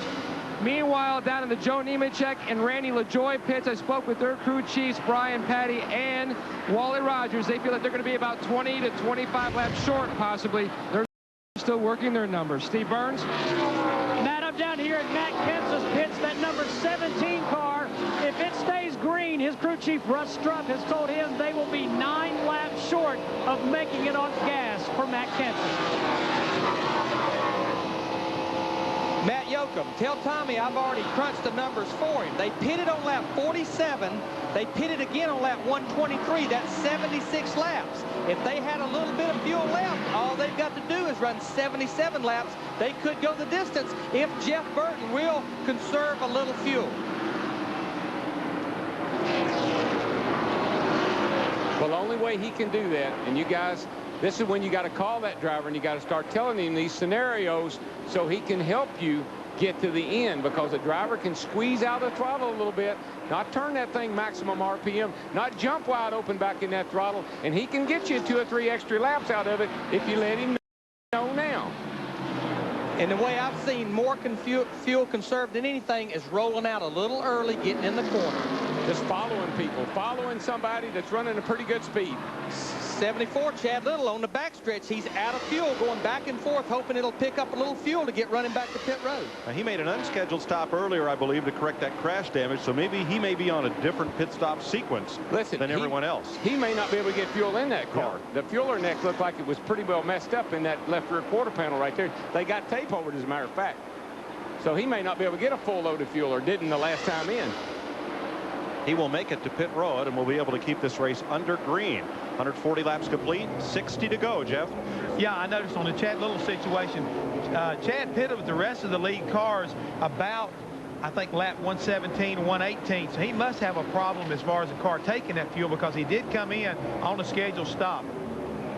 Actually, it was on lap 123. There's no question. They just didn't get any fuel in that race car. Yeah, that left rear quarter panel and fueler neck and all is all boggled up there, and he couldn't get fuel in.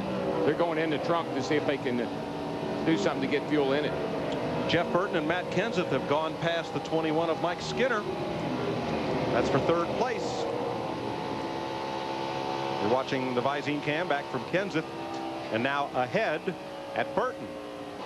What I see is getting in the corner through the center. Matt Kenseth is beating Jeff Burton, but I think he's trying to conserve that little bit of fuel, and all it needs to be is just a little bit each lap. That's all it is.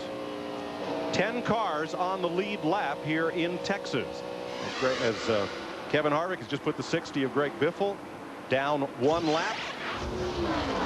We'll be back to shoot it out. You are watching the NASCAR Busch Series on Fox, presented by Pizza Hut.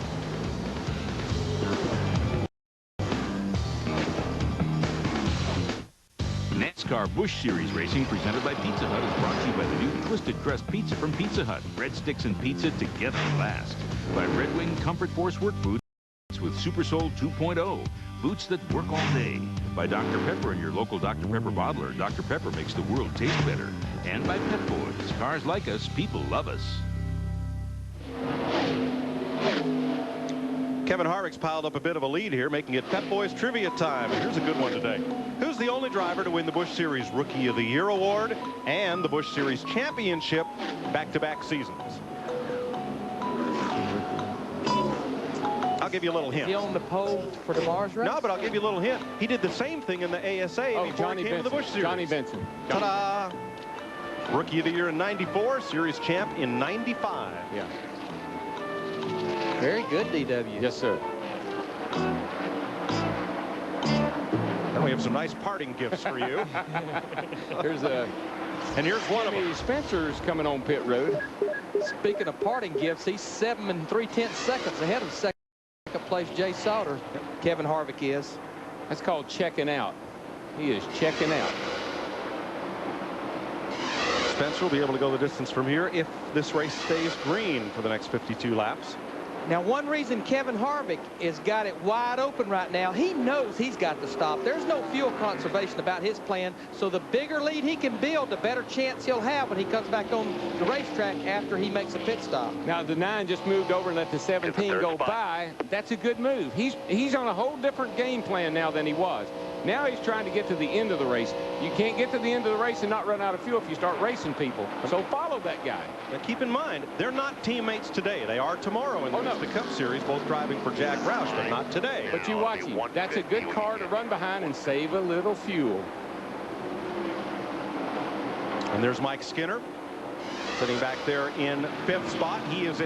He's driving this car for Mike Dillon, who is recuperating and is with Dick Berggren. Yeah, he ordinarily would be driving this car, but because he got so banged up last week in Bristol, here Mike Dillon sits atop the pit box scoring this event. What's it like to sit up here, score the event, watch Mike Skinner run so well in your race car? To be honest with you, it's awesome. I knew this Rockwell Automation car was fast. And this had a 1389. Trouble down here, turn 4. 3 and 4. One car in the wall, hard. See the car run good, and it's good for RCR and everything. We got a wreck on the racetrack. 22 car in the wall. Thank you, Mike. Andy Hillenberg at turn 3, and this will change all that strategy. Yeah, this piece of paper, I've got 97 numbers wrote on. I tear it out, I throw it away because all the strategy is over with. You know what they say, about 90% of what you worry about never happens. That's the reason I got ulcers the size of basketball.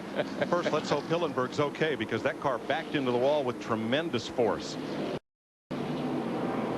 5th caution of the day, lap 152. Well, at least the uniforms match the car.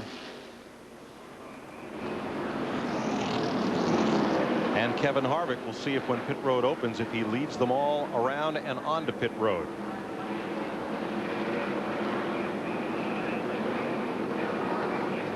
There's 2 Andy Hillenbergs racing here this weekend. This one in the Busch Series, and then Oklahoma Andy, who raced in the World of Outlaws in the dirt track here last night. Mark Kinzer, the winner of both World of Outlaw features. And now there's Hillenberg moving around. That's a good sign. They've had similar results because Hillenberg wrecked last night early in the feature over here of the dirt track. So similar results. See what happened to Indiana Andy Hillenberg here. It's going down the backstretch into turn 3. Jimmy Johnson in the 92 car right there goes by him. It's like he just kept him out wide going into turn 3. Probably got into some of that loose stuff, and into the wall he goes. The 92 car took his line away where he had liked to have entered that turn and just got him out a little too wide. Probably picked up some debris on his tires, and the car just wouldn't turn. Okay, strategy notes out the window. Pit stop time. Perhaps this will be the last one today, they hope. Matt? Talking to Tommy Morgan, Jeff Burton's crew chief, Jack Roush is down here, Pat Trice and Elliott Sadler's Winston Cup crew chief down here.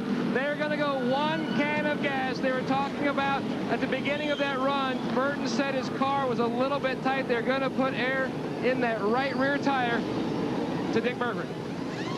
Kevin Harvick has stopped just a little bit short to give himself plenty of room to get out, because in front of him, Mike Skinner is pitted. The biggest concern here is the engine. They're not sure the engine's going to last the entire duration of the race. It's not happy. To Steve. Well, Jay Sauter was a little bit tight. They loosened him up. He said, don't loosen me up too much. They made a wedge adjustment and 4 tires on the 43 of Jay Sauter. Matt Kenseth lost a little bit of time there in the pits. Stops are completed for the lead lap cars. I think we did. Get with NASCAR. Thought we should be ahead of the 21. But now total 12 cars on pit road, and you hear the conversation as far as who beat who off pit road. It was a little close down there at the line where they measure those things. And they'll go to NASCAR. The NASCAR has someone at the end of pit road that's scoring these cars as the lead pit road. They'll get it straightened out before we even get close to getting one to go. Yeah, they actually got a camera down there, I think, that they can take pictures if they have to. As do we. Let's have a look here at congestion in traffic. And here's the line right here we're going to be looking at right there. Comes Harvick.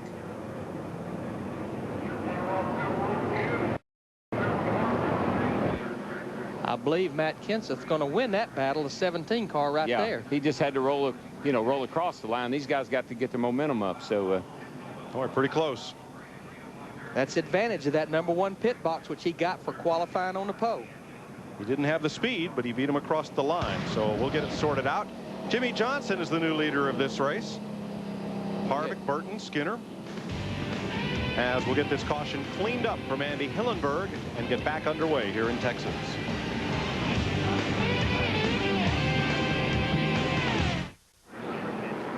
Welcome back. The NASCAR Busch Series racing on Fox, presented by Pizza Hut. With us today, the Budweiser.com airship, reminding all race fans that Budweiser is NASCAR's official beer. Welcome back to the Texas Motor Speedway with us, and with the fuel strategy kind of out the window. This is a Busch race. It's in Texas, so we can say strategery now. Things change a little bit. What kind of strategy is there at this point left in the race? Right now, it's just got to get it flat on the floor, get after it, and go for the win, because you're back inside a window where tires are going to be important. If your car's working good, that's going to be really good. But at the same time, you've got to get up there and get after it, because you don't have many laps left. Isn't that right, Larry?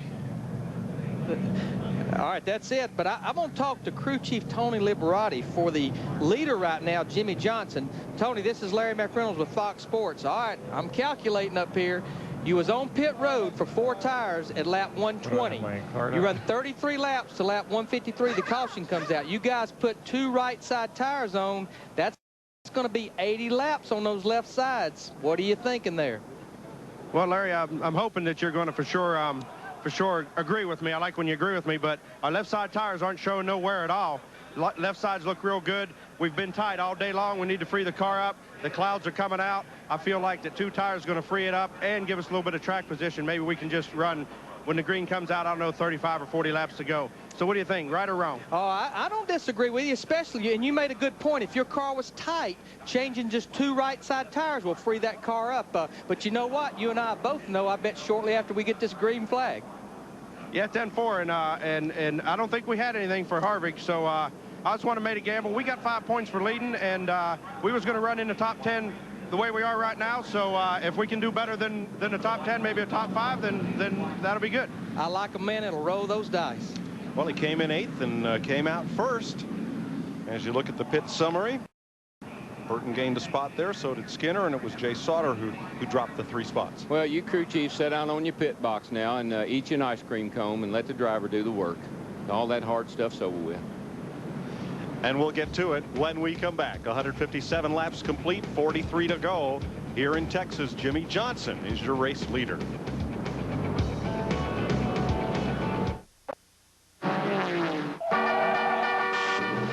Riding along in my automobile, my baby beside me at the wheel.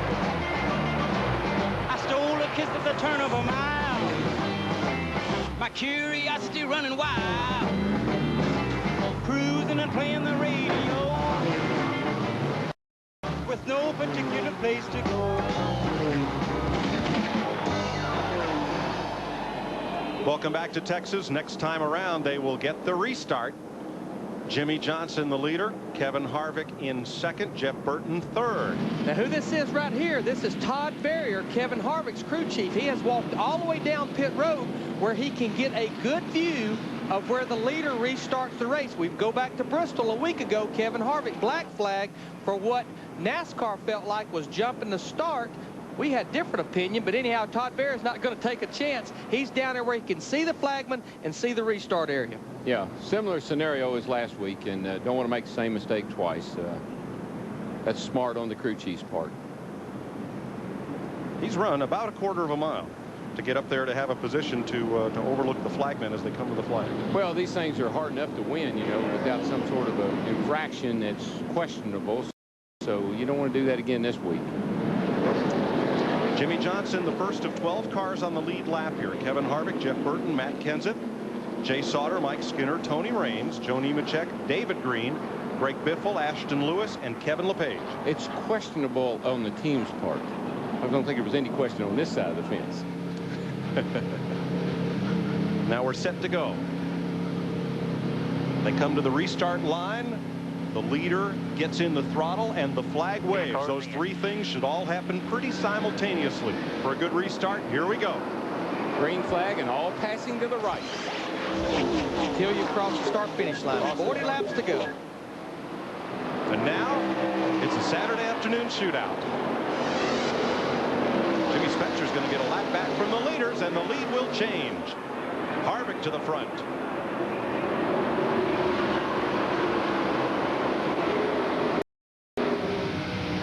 Looking at Jeff Purvis's car, he's trying to get his lap back. He's a lap down right now in the 13th position.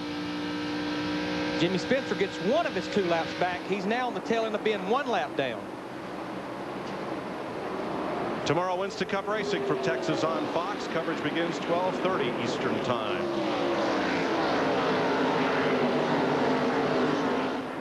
Old Mike Skinner went way up the racetrack. Boy, he didn't. 3 wide down the back right there. He had a problem getting into the first turn and got way up the hill there. Got his tires cleaned off and gets back in the throttle. Well, he's still hung up on the outside of McMurray there, but got to get back down on the inside.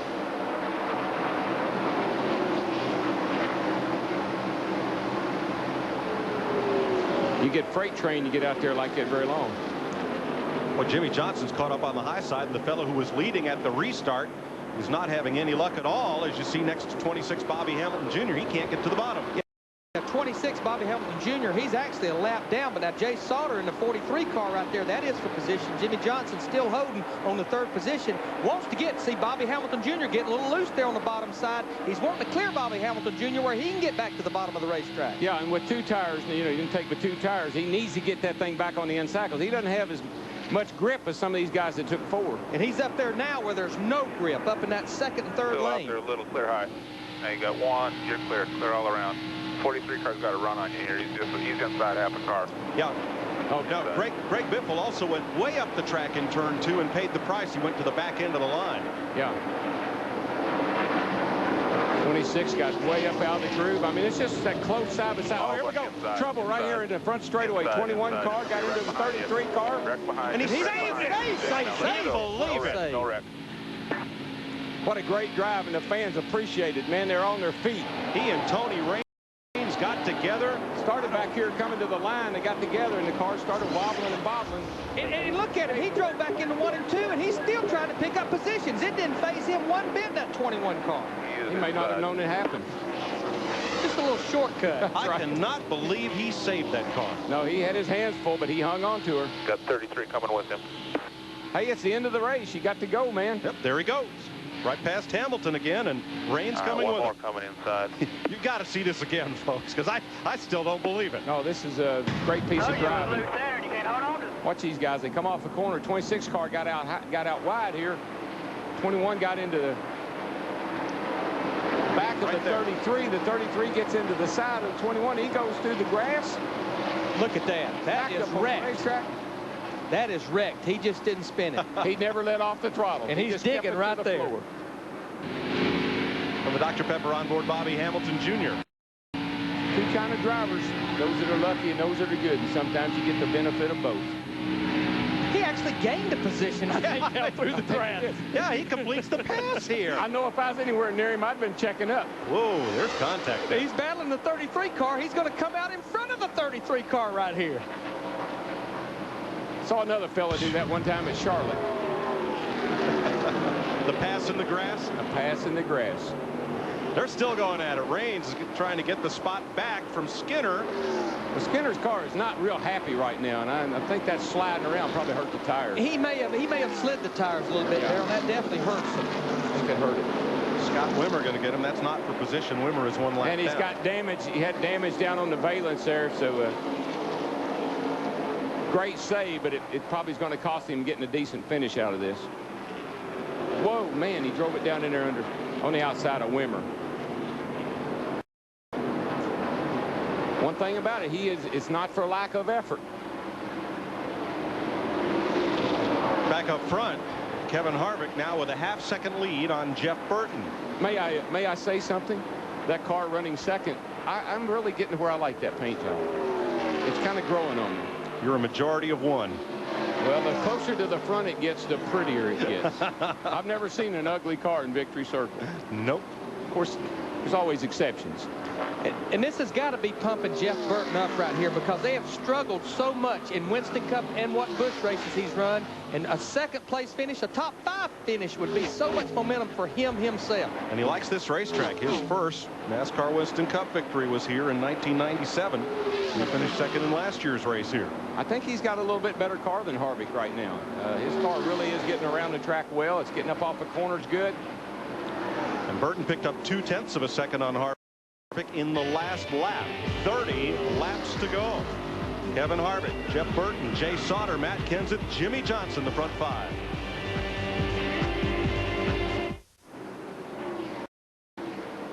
Kevin Harvick is trying to hold off Jeff Burton. Jay Sauter in third, some 2.7 seconds back of this lead battle. And there's one less car on the lead lap than there was a minute ago. Well, from what I saw at Atlanta, there's nobody I'd rather have in my car than Kevin Harvick, and there's nobody I'd rather have in my car chasing somebody than Jeff Burton. So we got us a real shootout coming up here. And tough luck, Darrell, for Tony Raines. When Mike Skinner got in the back of Raines, it broke loose the support bar behind the rear bumper cover, and he was black flagged. It was loose, kind of hanging out there in the breeze. He had to come to pit road to have it removed. Tough break. Well, he almost lost the whole rear bumper, so I guess the bar is not too bad. Nope.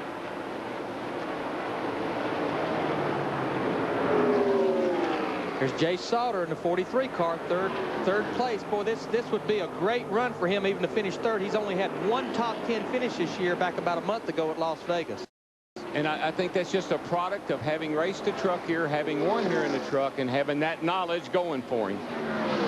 Fourth at Daytona, his best finish in this series. Another graduate of the NASCAR Craftsman Truck Series.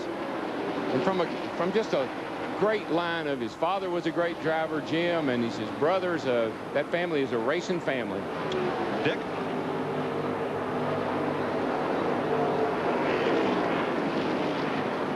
Likes this racetrack, and that also helps him drive that number 43 so well. He is incredible that he's running as well as he is right now, because he broke a motor and lost much of his race happy hour practice. He has had very little practice in this car in race trim. Doing a terrific job. Jay Sauter in the 43. Now here's two cars that have been battling each other all day, and these are lead lap cars, 10th and 11th place. Ashton Lewis Jr. and Kevin LePage in the 71. Well, Ashton's lucky to be in the race. Early on the start there, Kenny Wallace just about took him out, and so he's done a great job of hanging in there and recovering from that. And these are actually the last two cars on the lead lap right now, 10th and 11th. Larry, just about all these cars in the top, I don't know, 10 or so are all running in the 28. Well, yeah, about most all of them are running in 29s, high 29s, low 30s. So lap times are pretty consistent. Watch this early in the race right here, like the second or third lap of the race. Kenny Wallace down under Ashton Lewis, gets into the side of him, and man, he did a great job of saving that car. That was our first caution at lap 3. Took Wallace out of the race. 5 of the top 6 in the Busch points have had trouble. Jason Keller in a little accordion accident. Jeff Green spun and popped the wall. Greg Biffle got nudged into the infield. Mike McLaughlin in that same incident pounded the turn 1 wall, and you saw Kenny Wallace. So that will make a wholesale scramble in the standings as Jimmy Johnson moves up. And Kevin Harvick is the only driver in the top 6 coming into this race who's not had trouble. And Jeff Green got his car fixed, got back out there. He's a lot of laps down, but he's running in 32nd place and has a chance of maybe moving up another spot or 2. And Kevin LePage moving up now on Mike Skinner for 9th. And you see right there in front of Mike Skinner's left front tire, see the valence right there pulled up? That's the reason that race car's pushing. It's lost the downforce right there in front of the left front tire. Oh, yeah, instead of downforce, it now has lift. So it's lifting the front end up as he goes through the corner. And I was going to say about Jeff Green and all these guys, the reason they get those cars fixed and try to get back out there is you never know at the end of the year. 5 extra points here, 5 extra points there, and a spot or 2 here or there, and you can win the championship. Jimmy Spencer has coasted into the garage. Engine problems have put his #1 out for the day. James Finch car. 18 laps to go. Wasn't just a few laps ago. Jeff Burton in the 9 car was making a run on Kevin Harvick. Now Kevin Harvick's starting to stretch it out almost to a half a second. I just believe Harvick's going to be pretty tough, pretty hard to get around here at the end of this show. Half a second. It wasn't too long ago that he was wanting to lead a lap, and now he's led the most laps. So I think that shows how dominant his car is. Trouble off turn 4. One car goes spinning. Kelly Denton all by himself. He can't save it, and into the wall he goes. Right in front of Trevor. Oh, it gets Chad Little in the right rear in the 74 car, just as he was going by. Cars going everywhere down pit lane. That was one of those, Darrell. He came within a blink of saving it. He just that last little spin shot him into the wall and right back out into Chad Little. Little almost had him cleared. You can see the damage to the left rear. A lot of that's prior damage on Chad Little's car, but boy, Kelly Denton's car is all torn up. Okay, crew chiefs, what are we going to do? What are we going to do? I'm back of these lead lap cars. I'm going to come and get me 4 tires. Come on, hurry up and tell me. I'm over here in turn 2. Tell me what you want me to do. All right, Chad Little's climbing out. Okay, there is the hands device, the head and neck support. The question is right now, guys, who's got tires left? Let's get this box up and get everything to the garage and get the crash car boys up first going and take it to the And garage. they're going to the aid of Kelly Denton.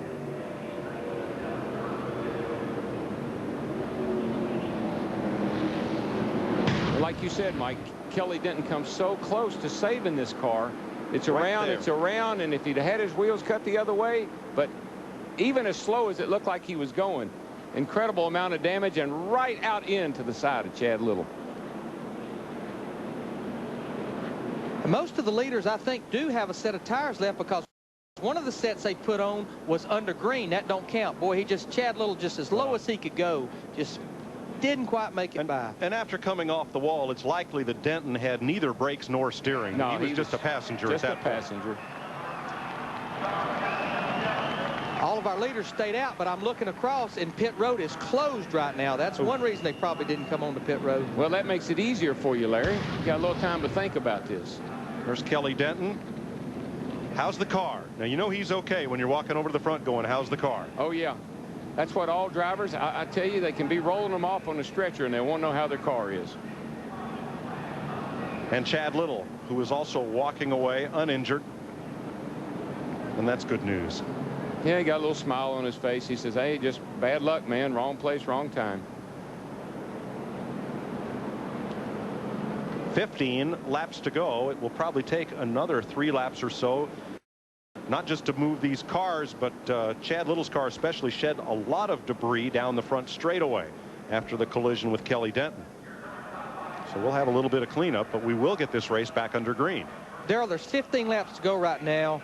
if I'm Harvick, Burton, or Sauter, one of the top 3 or 4, we're not going to get this thing restarted but about 9, 10 laps to go. I don't believe I'm going to come to pit road. I'm not going to take a chance. No, but if I was back there in the back and there's only 11 cars, I think, on the lead lap, I'm not so sure that I wouldn't think about coming down and getting me 4 if I had 4 in the pits. Well, I think one guy who'll be sure to be in is Mike Skinner. He wants to get that front valence straightened out so he can go back and race full speed. Good point. All right, one of my newest pit reporters down there, I believe you got a question for me. Don't make it too hard, though.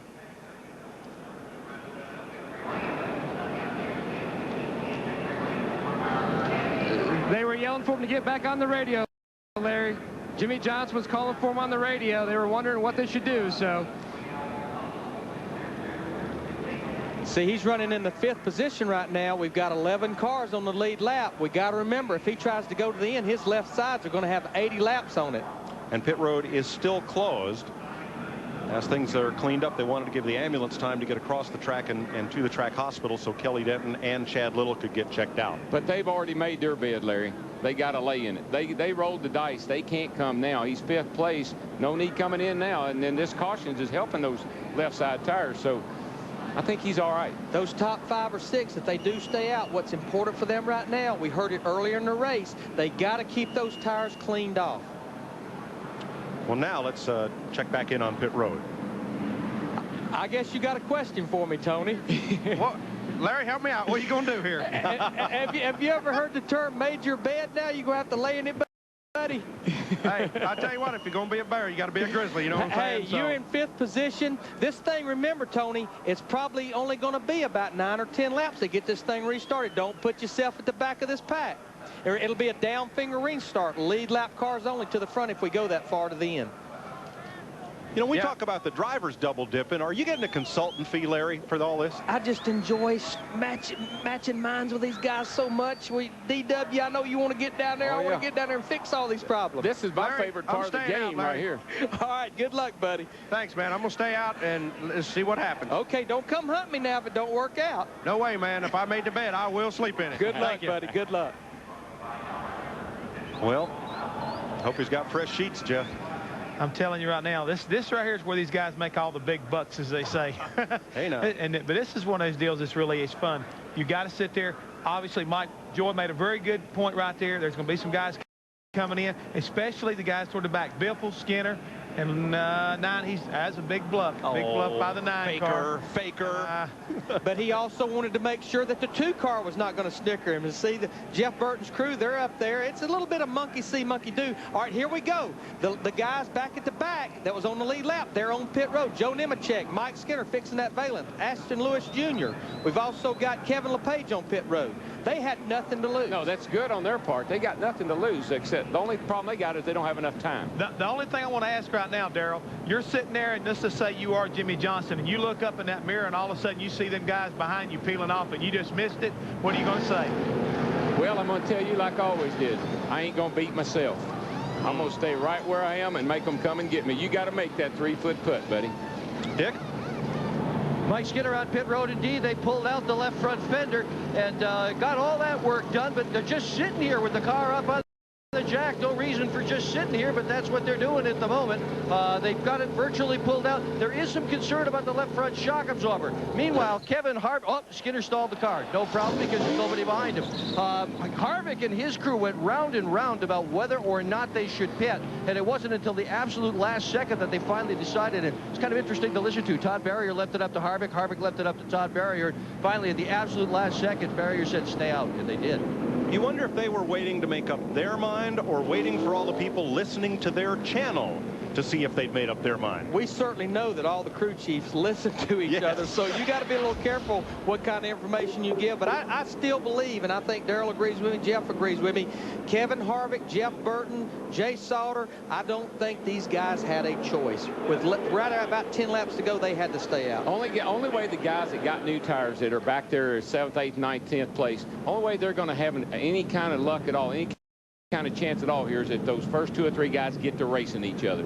If on the restart Burton could get up there and mess with Harvick a little bit and get them racing each other, that'd give those guys with the new tires time to get up there and get after them. Now at Darlington in the Cup race, we had a late race caution. Two fellas at the tail end of the lead lap came in, got 4 fresh stickers, came out, they dropped the green, and they finished right where they restarted. I don't think we'll see all that much a different result today, actually. Yeah.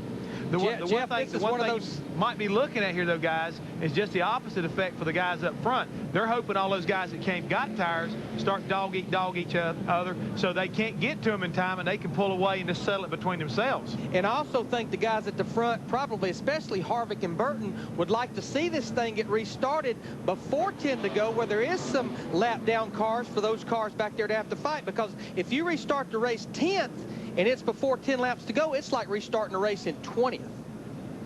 It'll be a double file restart. They're going to give them one to go. Up to 10 laps to go. So if they give them one to go, it'll be 10 to go. I want to thank the folks at Budweiser for providing the blimp and some great aerial views. I love an aerial view. You can see everything, and you can look down and see who did what. Well, the traffic builds there on the back straightaway as it does outside the racetrack. We've had 8 different leaders, 11 lead changes, 6 caution periods now for 36 laps. 29 of the 43 starters still running. And this track has had so many cautions in past events. We're about to set a record average speed for this race. Well, they're going to give them one to go, I believe. There's no reason not to. And that's unfortunate because it's going to be inside. It's not inside 10 laps. So we are going to have the lap cars come up on the inside. Like Larry said, I don't know if that's good or bad. I think I'd rather just start single file myself. Don't have to race anybody off in the first turn. In a couple of weeks, we'll be at Nashville, the new super speedway there. 12:30 p.m. Eastern time on FX with the NASCAR Busch Series. Then go to the fastest speedway on earth at Talladega. And then out to California dreaming out at that super speedway on Fox. Now, I like what NASCAR did. I believe that they looked at the situation and they said, let's don't double these cars up with 10 laps to go and get everybody running over each other. Let's get a clean restart here and get this thing over with. So I like that call. I've seen them do it before, and there'd be 11 laps to go, and he said, why didn't you wait one more lap? Jeff Green comes to the pit, and also Jason Keller, who got wrapped up in the first incident of the day. He's in 24th. He came in here second in points. He's 2 laps down, and he's going to get some tires on and see if he can pick up a couple of spots before this one's over. Well, who do you like, Darrell? Harvick, Burton, Sauter, Kenseth, Jimmy Johnson? I don't know. I think it's a no-brainer. What do you think? I take 2. I'm liking that guy leading the race. I do too. Give me the lead, buddy. Jeff? Well, let's make it a unanimous situation right here, because the one thing I'm seeing here, this man won in Atlanta in a Cup car, and he's looking awful good here today. Last week at Bristol, Tennessee, Kevin Harvick jumped Randy LaJoie on a restart and got penalized. Otherwise, he might be seeking his 2nd win in a row today. When they come back, we'll get 1 lap to go.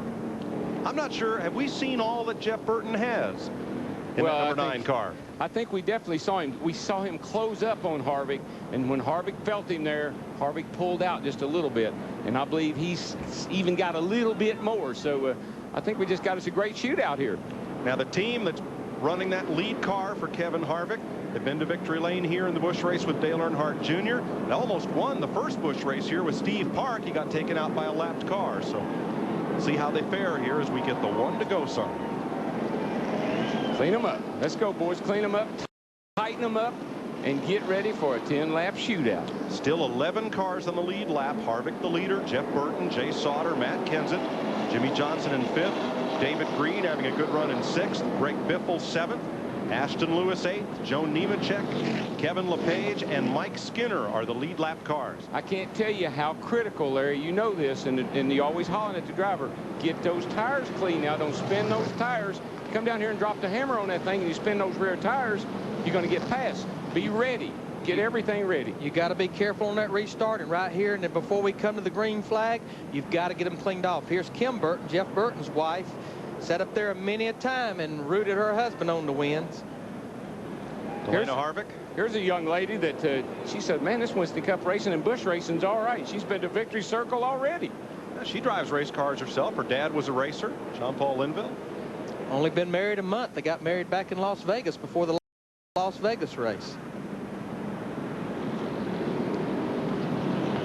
So the 11 lead lap cars will restart single file in front of all the cars that are 1 or more laps down. It's what we call a down finger restart. NASCAR gives it to them. Everybody that's a lap down, they have to let all the lead lap cars go to the front, and the guys that's one or more laps down, they can't change positions. They got to stay where they're at. Just don't drive this thing down in turn 1 too hard and push up and let Burton get under you. Protect that bottom and get going. 9 laps to settle it, Darrell. I don't know about y'all, but I'm nervous. These kind of things make me nervous. Here we go. Good start. Green flag. Harvick got a good little jump there. Pulled out just a tad. That's Nemechek on the outside, passing Lewis. Harvick accelerated up to speed a lot better than Burton did. And actually it really opened up a huge gap off of turn 2. Nemechek's flying on the outside there. Dips to the inside. Going by David Green, the 34 car. This will be 3 positions he's picked up since they crossed the start-finish line. Well, we heard him say his car was loose, and you put new tires on a loose car, she'll be fast for 5 or 6 laps. That's about all he needs to run. 8 laps to go. Boy, I like this Harvick. I really do. He has really come on, and I really like this kid.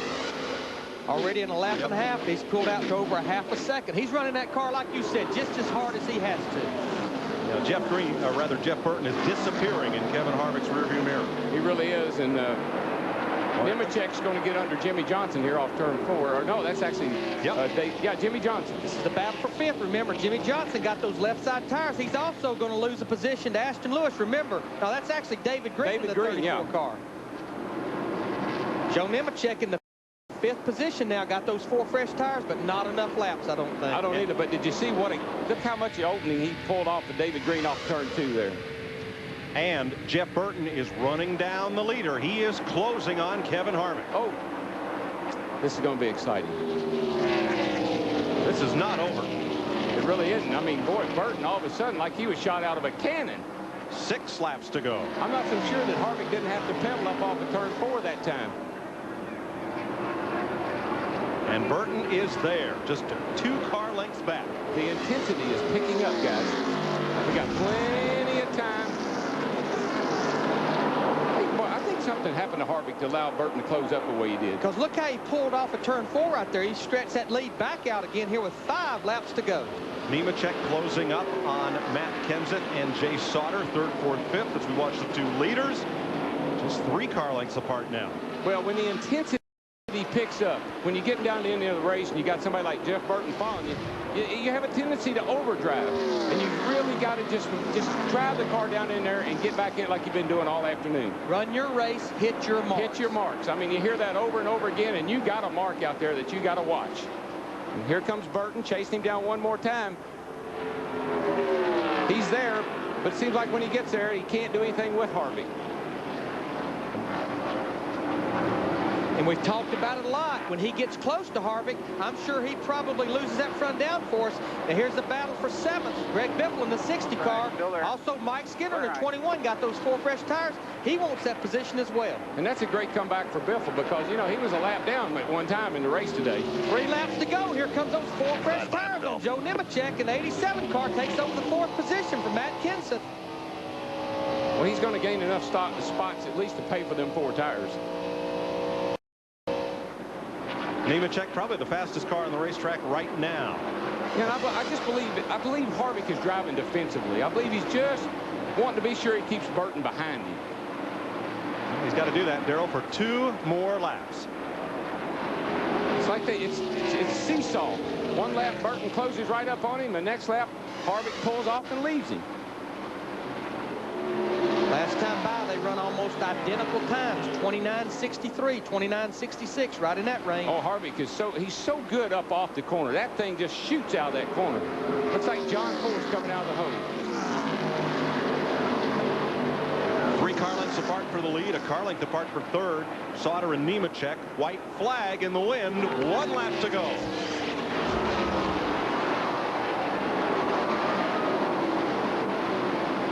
Got her down on the bottom, off of turn 2. He's really been opening up a gap right here on Burton every time through here. Unless Burton's got an afterburner laid up in there somewhere, I believe Harvick's going to be able to hold him off. Well, they both take it hard into turn 3. Burton gains right around the bottom. Here they come. Burton's trying to figure out a way to get up there to him, but can't quite reach him. Kevin Harvick will go to victory lane with Jeff Burton second, Jay Sauter third, and Joe Nemechek fourth. Trouble right here on the front straightaway, 41. That's David Starr after he crossed the start-finish line. He saved it. Right. Wow. Yay, David. That was what you call brake gas, brake gas, brake gas. And hold on. He was battling Jamie McMurray to the flag. He got a nose under down here off the board. They clipped coming through the trial. Boy, the round he went.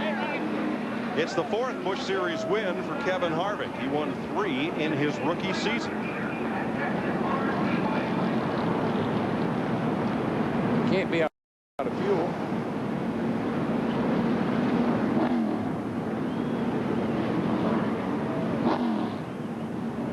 He may just be waiting for everybody to get back to pit road. Oh, yeah, hear that thing? Kevin Harvick lights it up. There it is, the number 3.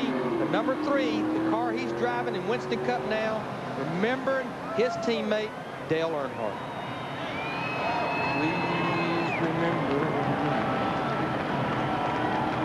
5 top 10s in the first 6 races for Harvick. His first win of 2001 and second straight week that he led the most laps in the Busch race. And here he comes in what Alan Kulwicki dubbed the Polish victory lap. He wants those 3 fingers waving to the grandstand as he comes by driver's side to the grandstand, picking up the win here in Texas.